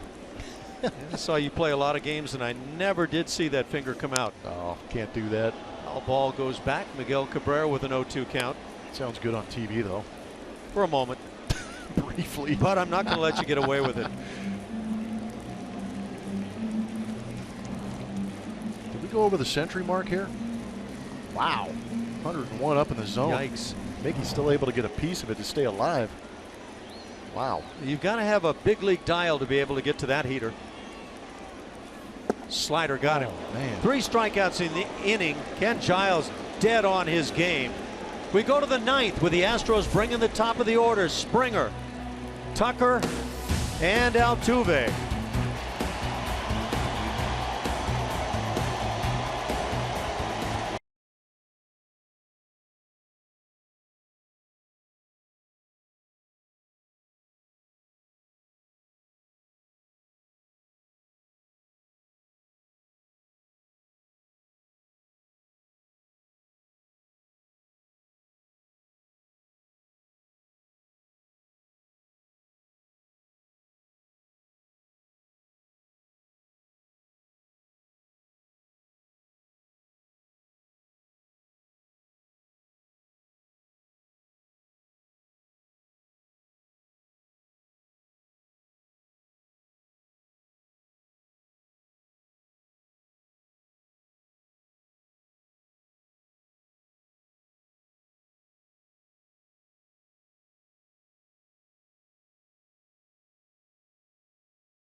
Leaders, home runs in the American League as an outfielder. George Springer leading the way with 21. I know he has 22. He has 1 home run as a designated hitter.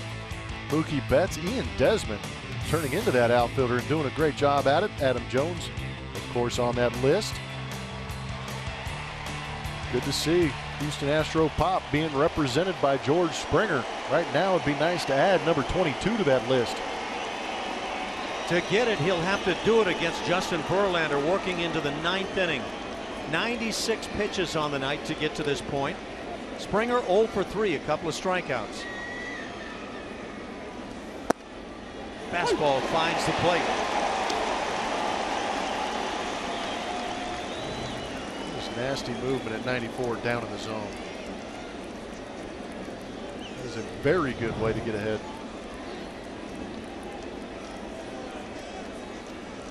Breaking ball line, that's a base hit for Springer. Now George Springer starts the 9th inning with a base hit against Justin Verlander. Just the Astros' 3rd hit of the night and first since the 1st inning. Tying run is on base. Nobody getting loose in that Detroit bullpen. Ausmus putting all of his trust in Justin Verlander. That was a pretty good breaking ball, but a better job by George Springer. Getting the head out and lacing it into left. I was talking the other night, Blummer, about Springer and what I think has been a real growth in being able to stay back and hit the off-speed pitches. Beautiful example right there. Preston Tucker now 0 for 3, a couple of strikeouts. 10 on the night for Verlander.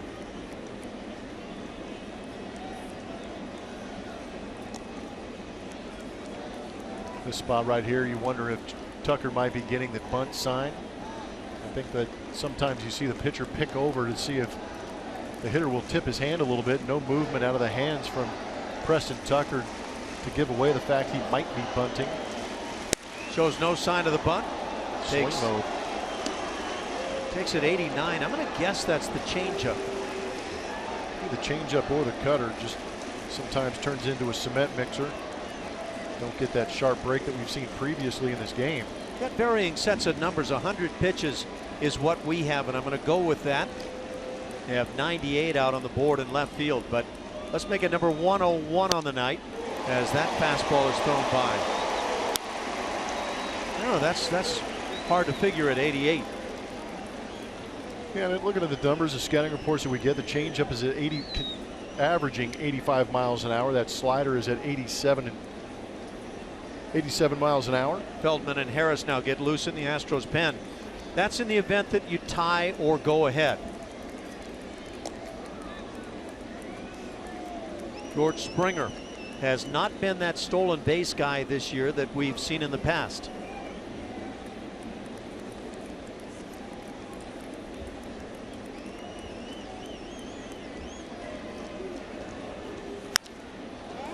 Hit in the air, not deep in center field. Maben comes on calling. There's the first out of the ninth. Follow Astros baseball live with the MLB.com @bat app. Stay up to the moment at any moment with game day live game video highlights, StatCast, news, and more. Keep an eye on box scores and highlights even while you're at the game with Minute Maid's new Wi-Fi. Download MLB.com @bat, the #1 app for live baseball on your phone or tablet. Tiger fans still seated here in Detroit. 1-0 Tigers. Jose Altuve 1 for 2 on the night. He's also walked, had a first inning single. When they got him, he dropped down a good bunt on the third base side. Verlander got to it quickly and managed to throw Altuve out. And you know that Jose Altuve is taking that one run for the Tigers right on his own shoulders. Tell you what, one mistake in one swing from Jose Altuve put the Astros ahead.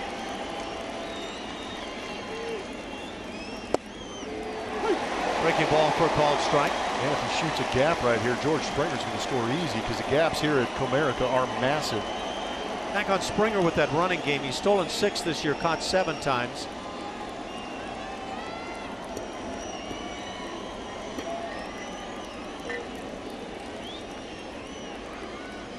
Carlos Correa waits on deck.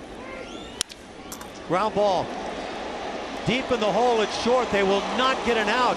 That'll be an infield single for Altuve, his second hit of the night. And the Astros now have that potential tying run at second base. 1 out for Carlos Correa. Am I the only one surprised not to see anybody up in that Detroit Tiger bullpen? Well, apparently, as Verlander gets to the 9th in a shutout bid, they don't go to the pen. Yeah, not to say I don't think that Verlander can do it, but just to have somebody to back him up in case things get a little dicey and the pitch count gets up.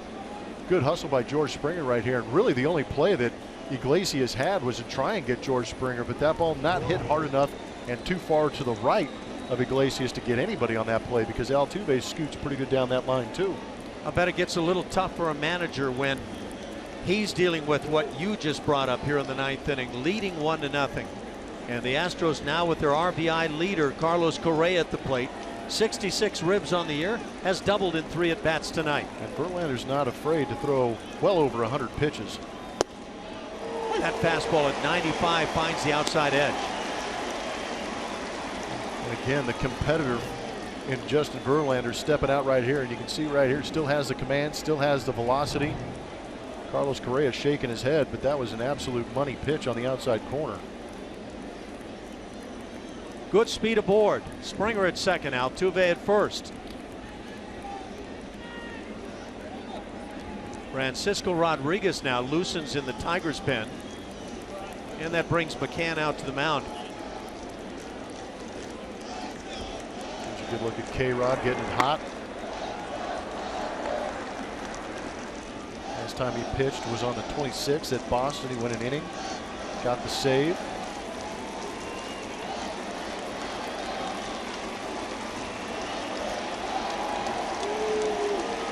0-1 the count on Correa. And now Carlos asks for and receives timeout.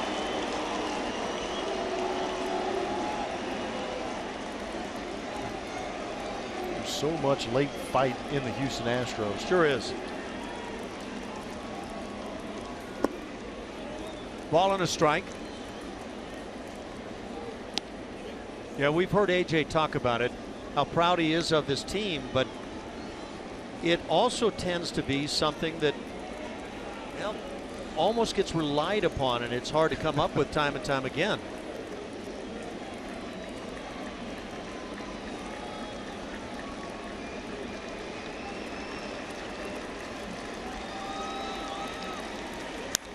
Ooh. 95-mile-an-hour heater. Correa was up and ready for it, just fouled it straight back, but good pitch to hit.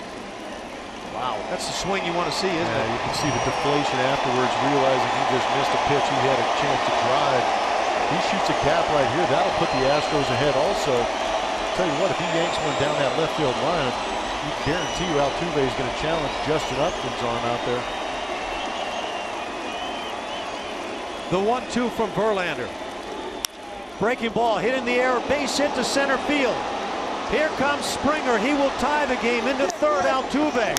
First and third. 1-1 game here in the ninth. RBI number 67 for Correa.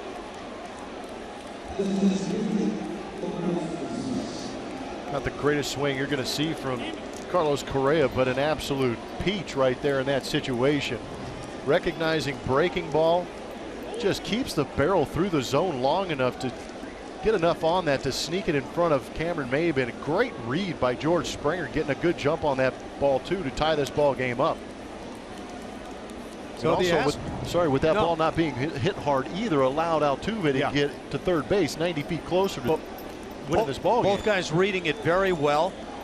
The instincts taking over. The Tigers will play for two up the middle at short and second. Verlander from the stretch brings it to Rasmus. 67 ribbies for Carlos Correa. 62 for Altuve, 60 for Springer. The men at the top are getting it done. Right in the middle of everything. And now the Tigers with two right-handers throwing, Green and Rodriguez.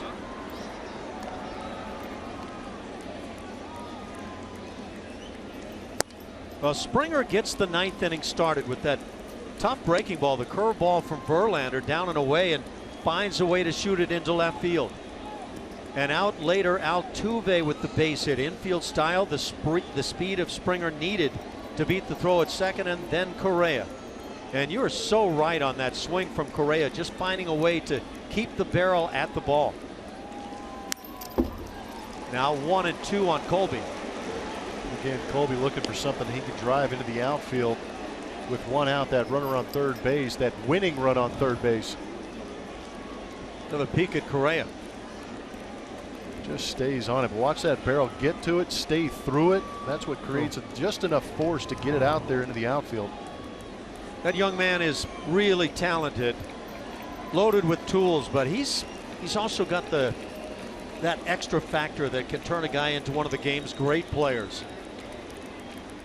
1-2 on Rasmus. Close. Man, Verlander wanted that one. Yes, he did.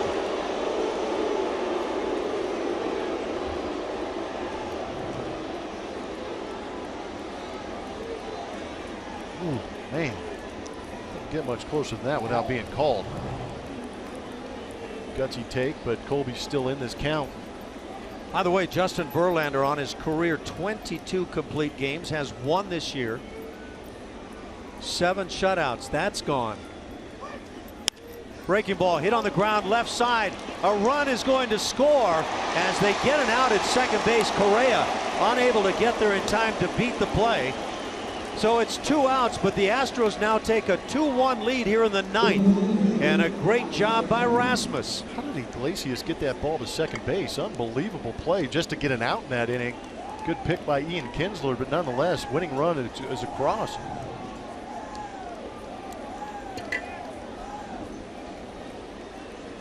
Nicely done. He is a whale of a shortstop, isn't he? It's amazing. So 2 outs, Bregman at the plate. Alex is 0 for 3 on the night, 0 for 16 on his career, and that matches what A.J. Reed did when he came to the big leagues. Went 0 for 16.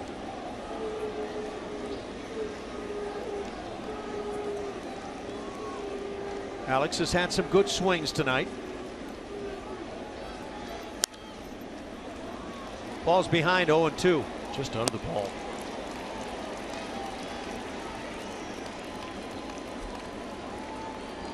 He's not afraid of velocity. He's not getting jammed or off the end of the bat, blown up on any of these pitches. He's actually on them just a little bit of a hair underneath. There you go. Those were the guys all sitting together. HOU franchise.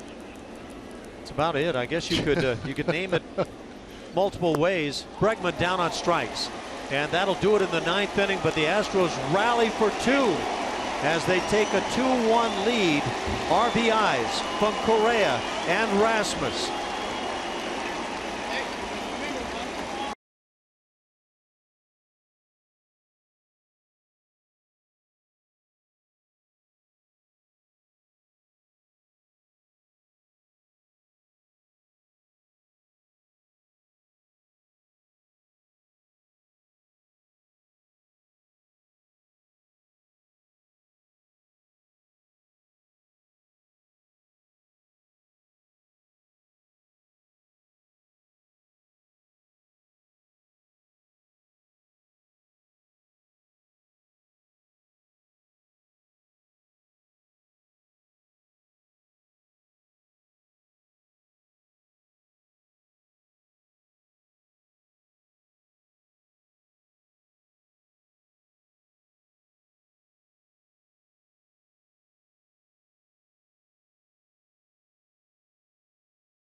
Go to the bottom of the 9th inning. 2-1 is the score. Will Harris comes on to try to close this thing down. A peek at that top of the 9th inning and the great work. Yeah, just a beautiful drop shot out there. Staying back on that breaking ball, able to fight it off. But right here, guys not giving up on at bats. These are some hard fought battles at home plate for these Astro hitters. Again, known for the home run, but able to have some quality ABs, get some base hits, create some situations. That'll create some fire in that guy. That's an angry Tiger right about now, as Will Harris is in lockdown mode. Will Harris on. Last time he was out there was on the 27th, where he collected his 11th save on the season through 16 pitches, had 2 punch-outs in 1 inning against the Yankees.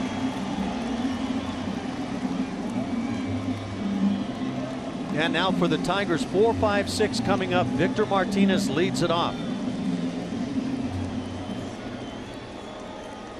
He has walked in 3 plate appearances, 0 for 2 on the night.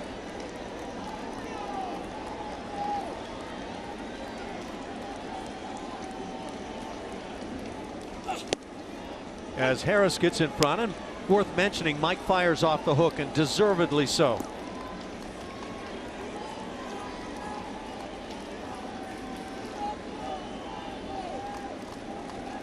It's been Fiers, Neshek, Giles, and now Harris.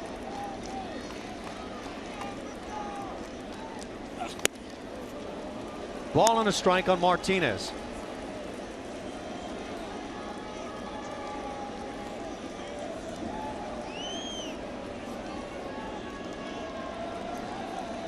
Castellanos and Upton to follow here in the 9th inning. Shift on, 3 infielders on the right side. Good curveball for a called strike. Tell you what, the 2 strikes in this at bat so far have been painted on that outside corner. There you see the fastball and the breaking ball. Options are his now.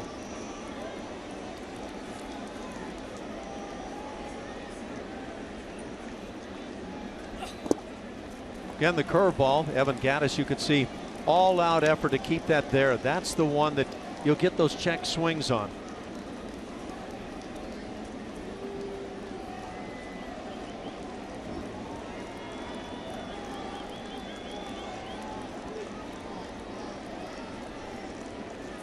Two and two on Martinez.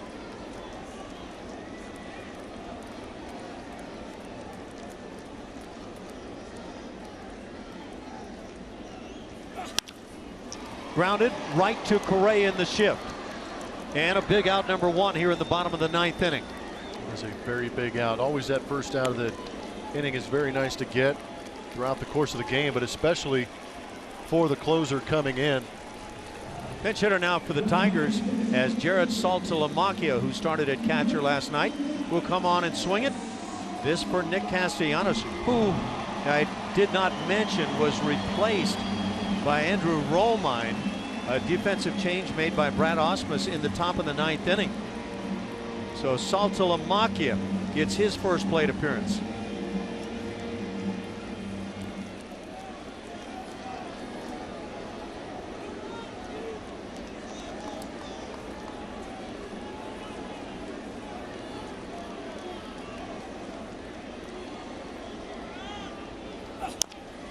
Little slow chopper, just foul at the bag. Pretty heads-up play by a guy who hasn't played much first base, and Jason Castro trying to charge that ball. Third major league game now at first base for Castro. Be able to sneak that one, maybe keep it fair if you charge hard enough and catch it. Not a bad idea. You can feel like you maybe belong down there as you pick up the first baseman's mitt. Oh. But then comes a pop fly way down the line or some crazy stuff. Yeah, you don't want any of that. 0-1 taken for a strike. Harris out in front. I'll tell you what, I played for a particular team in my career where we were very good. As you look at this breaking ball, just nasty, snapping that one into the strike zone. And I had to pick up the first baseman late in ball games. And I tell you what, you get some dicey situations at first base. Swing and a miss on the curveball. Harris strikes him out. So Saltalamacchia goes down, 2 outs as Upton comes to the plate.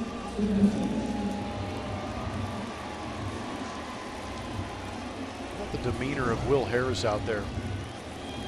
Very methodical in what he goes out there and does, but does not seem to get overwhelmed by the situation. But that's kind of a credit to the personality of Will Harris too. Calm, collected, thinking about what he's doing, concentrating on the execution, on the signs that Evan Gattis is putting down for him. Good curveball in for a strike. Is that thing working tonight? Yeah. Woo, on the money with it.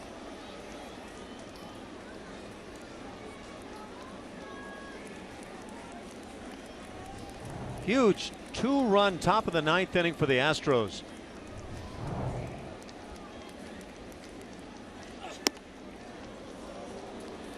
Close, it's a ball and a strike. And it was Springer, Altuve, and Correa getting it done. Colby Rasmus picked up a ribby on a ground ball, fielder's choice.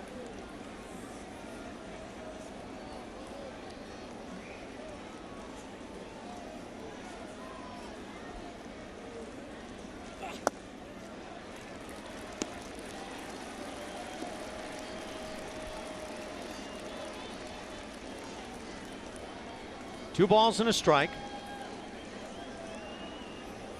Left-hand hitting Tyler Collins waits on deck.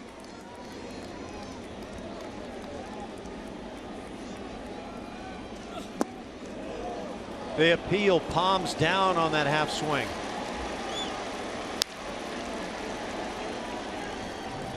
Pretty good job by Justin Upton staying back on that one.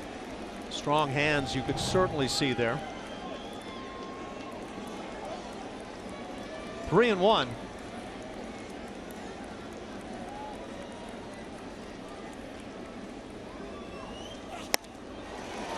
And a 2-out walk to Upton.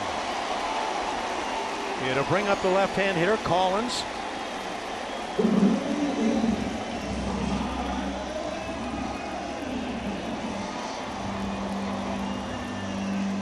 A.J. Hinch is going to jog it out to the mound, chat things over with his entire infield.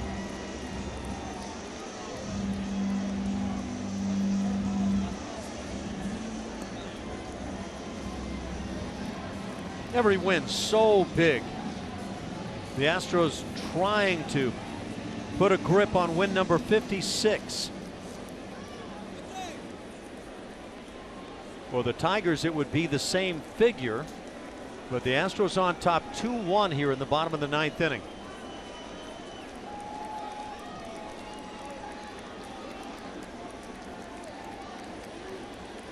Texas Rangers are tied as they host Kansas City in the 4th inning. 1-1 the score there in Arlington.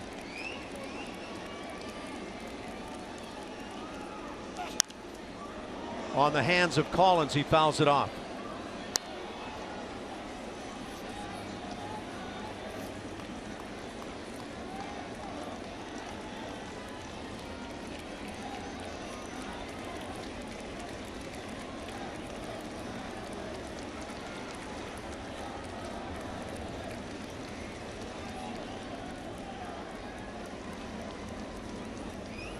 Harris. And the 0-1. Curveball line to center. That'll drop for a hit. Stopping at second is Upton. And here come the Tigers. A walk and a single with 2 outs. It brings up the catcher, James McCann.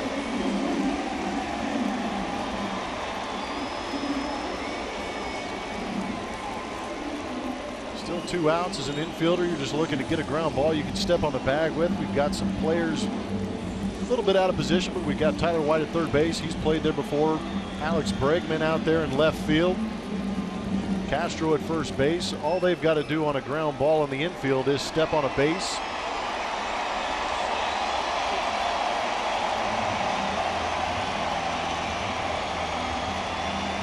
The vast majority of the crowd here in Detroit still seated as they are down to an out. James McCann hitting 198 at the plate.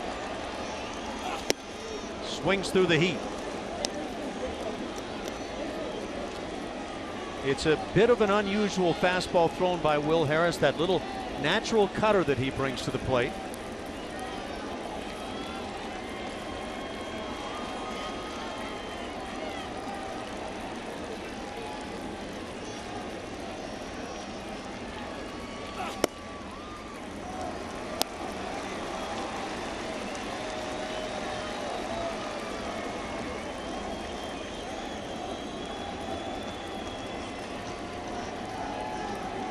Ball and a strike for Harris. One thing the Astros have always done is been able to make things interesting. Yeah, there's been a lot of that, hasn't there?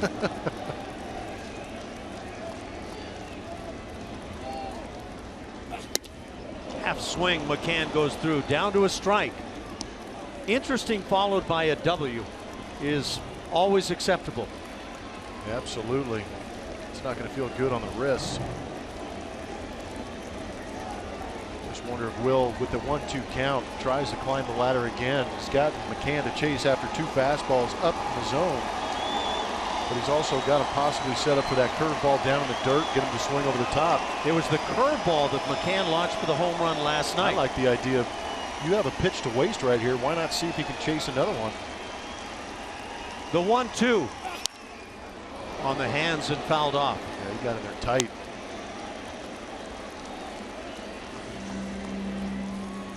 No, we do it again at 1-2.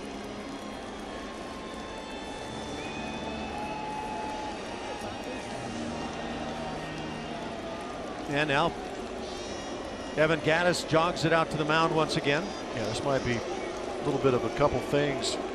Make sure they're on the same page. Maybe not have to put down a sign. Talk about the next couple pitches if they need them, just in case Justin Upton is out there giving signs to the hitter.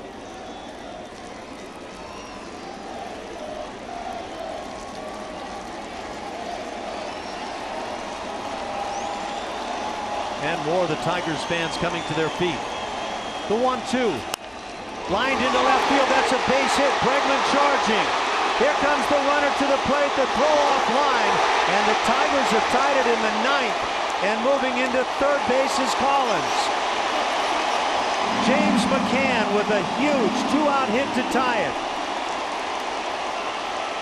And what pitch did he hit, Ash? Hit that curveball, didn't he? He hit the curveball.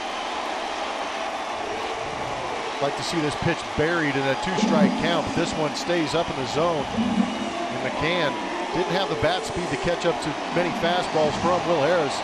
Catches up to this breaking ball. You can see Bregman in left field made every effort possible to charge that ball and get the throw off, but offline. So we're back in a tie game, 2-2 here in the bottom of the 9th inning. And the Tigers now with runners at first and third.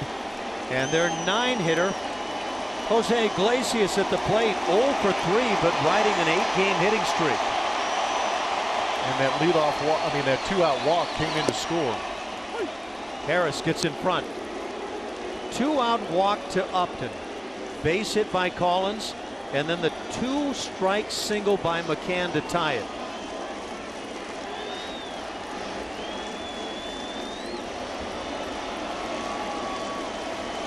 Infield's pinched in at the corners. Line drive, but slicing foul down the right side. Iglesias was robbed by a diving George Springer in the 7th inning. Saw Justin Verlander briefly there. He is off the hook.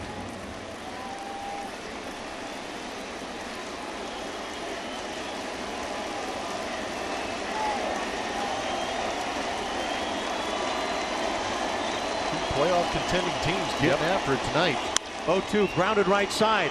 Castro will back and now feed onto first, and safe is the call on Iglesias, and the Tigers win it on an infield single. A.J. Hinch is asking for the chance to come out and appeal this play.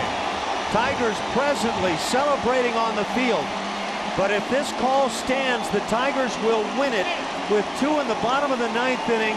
Iglesias able to leg it out. Castro a little late with that toss to Will Harris, who might have been late to the bag. Well, I was talking about how some of these players were out of position. Again, Gomez hurt, Marwin Gonzalez hurt. So the option was to put Alex Bregman in left field. He was tested on a base hit to left field. This is a look at that replay, and it looks like Iglesias is going to get the call. But A.J. Hinch has to challenge this. It has to be looked at. This is a game-winning play that they have to go back and look at. And Castro had come into this game playing first base, and isn't it crazy how baseball will find you in key situations when you're out of position? Unbelievable. This is hard to believe. 2 outs and nobody on for the Tigers in the 9th inning.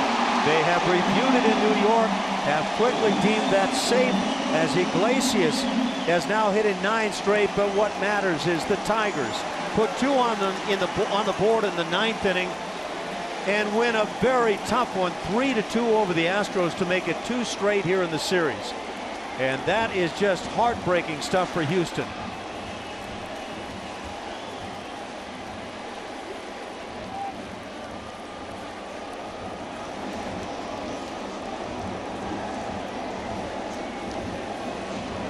Tigers win it 3-2 the final tonight.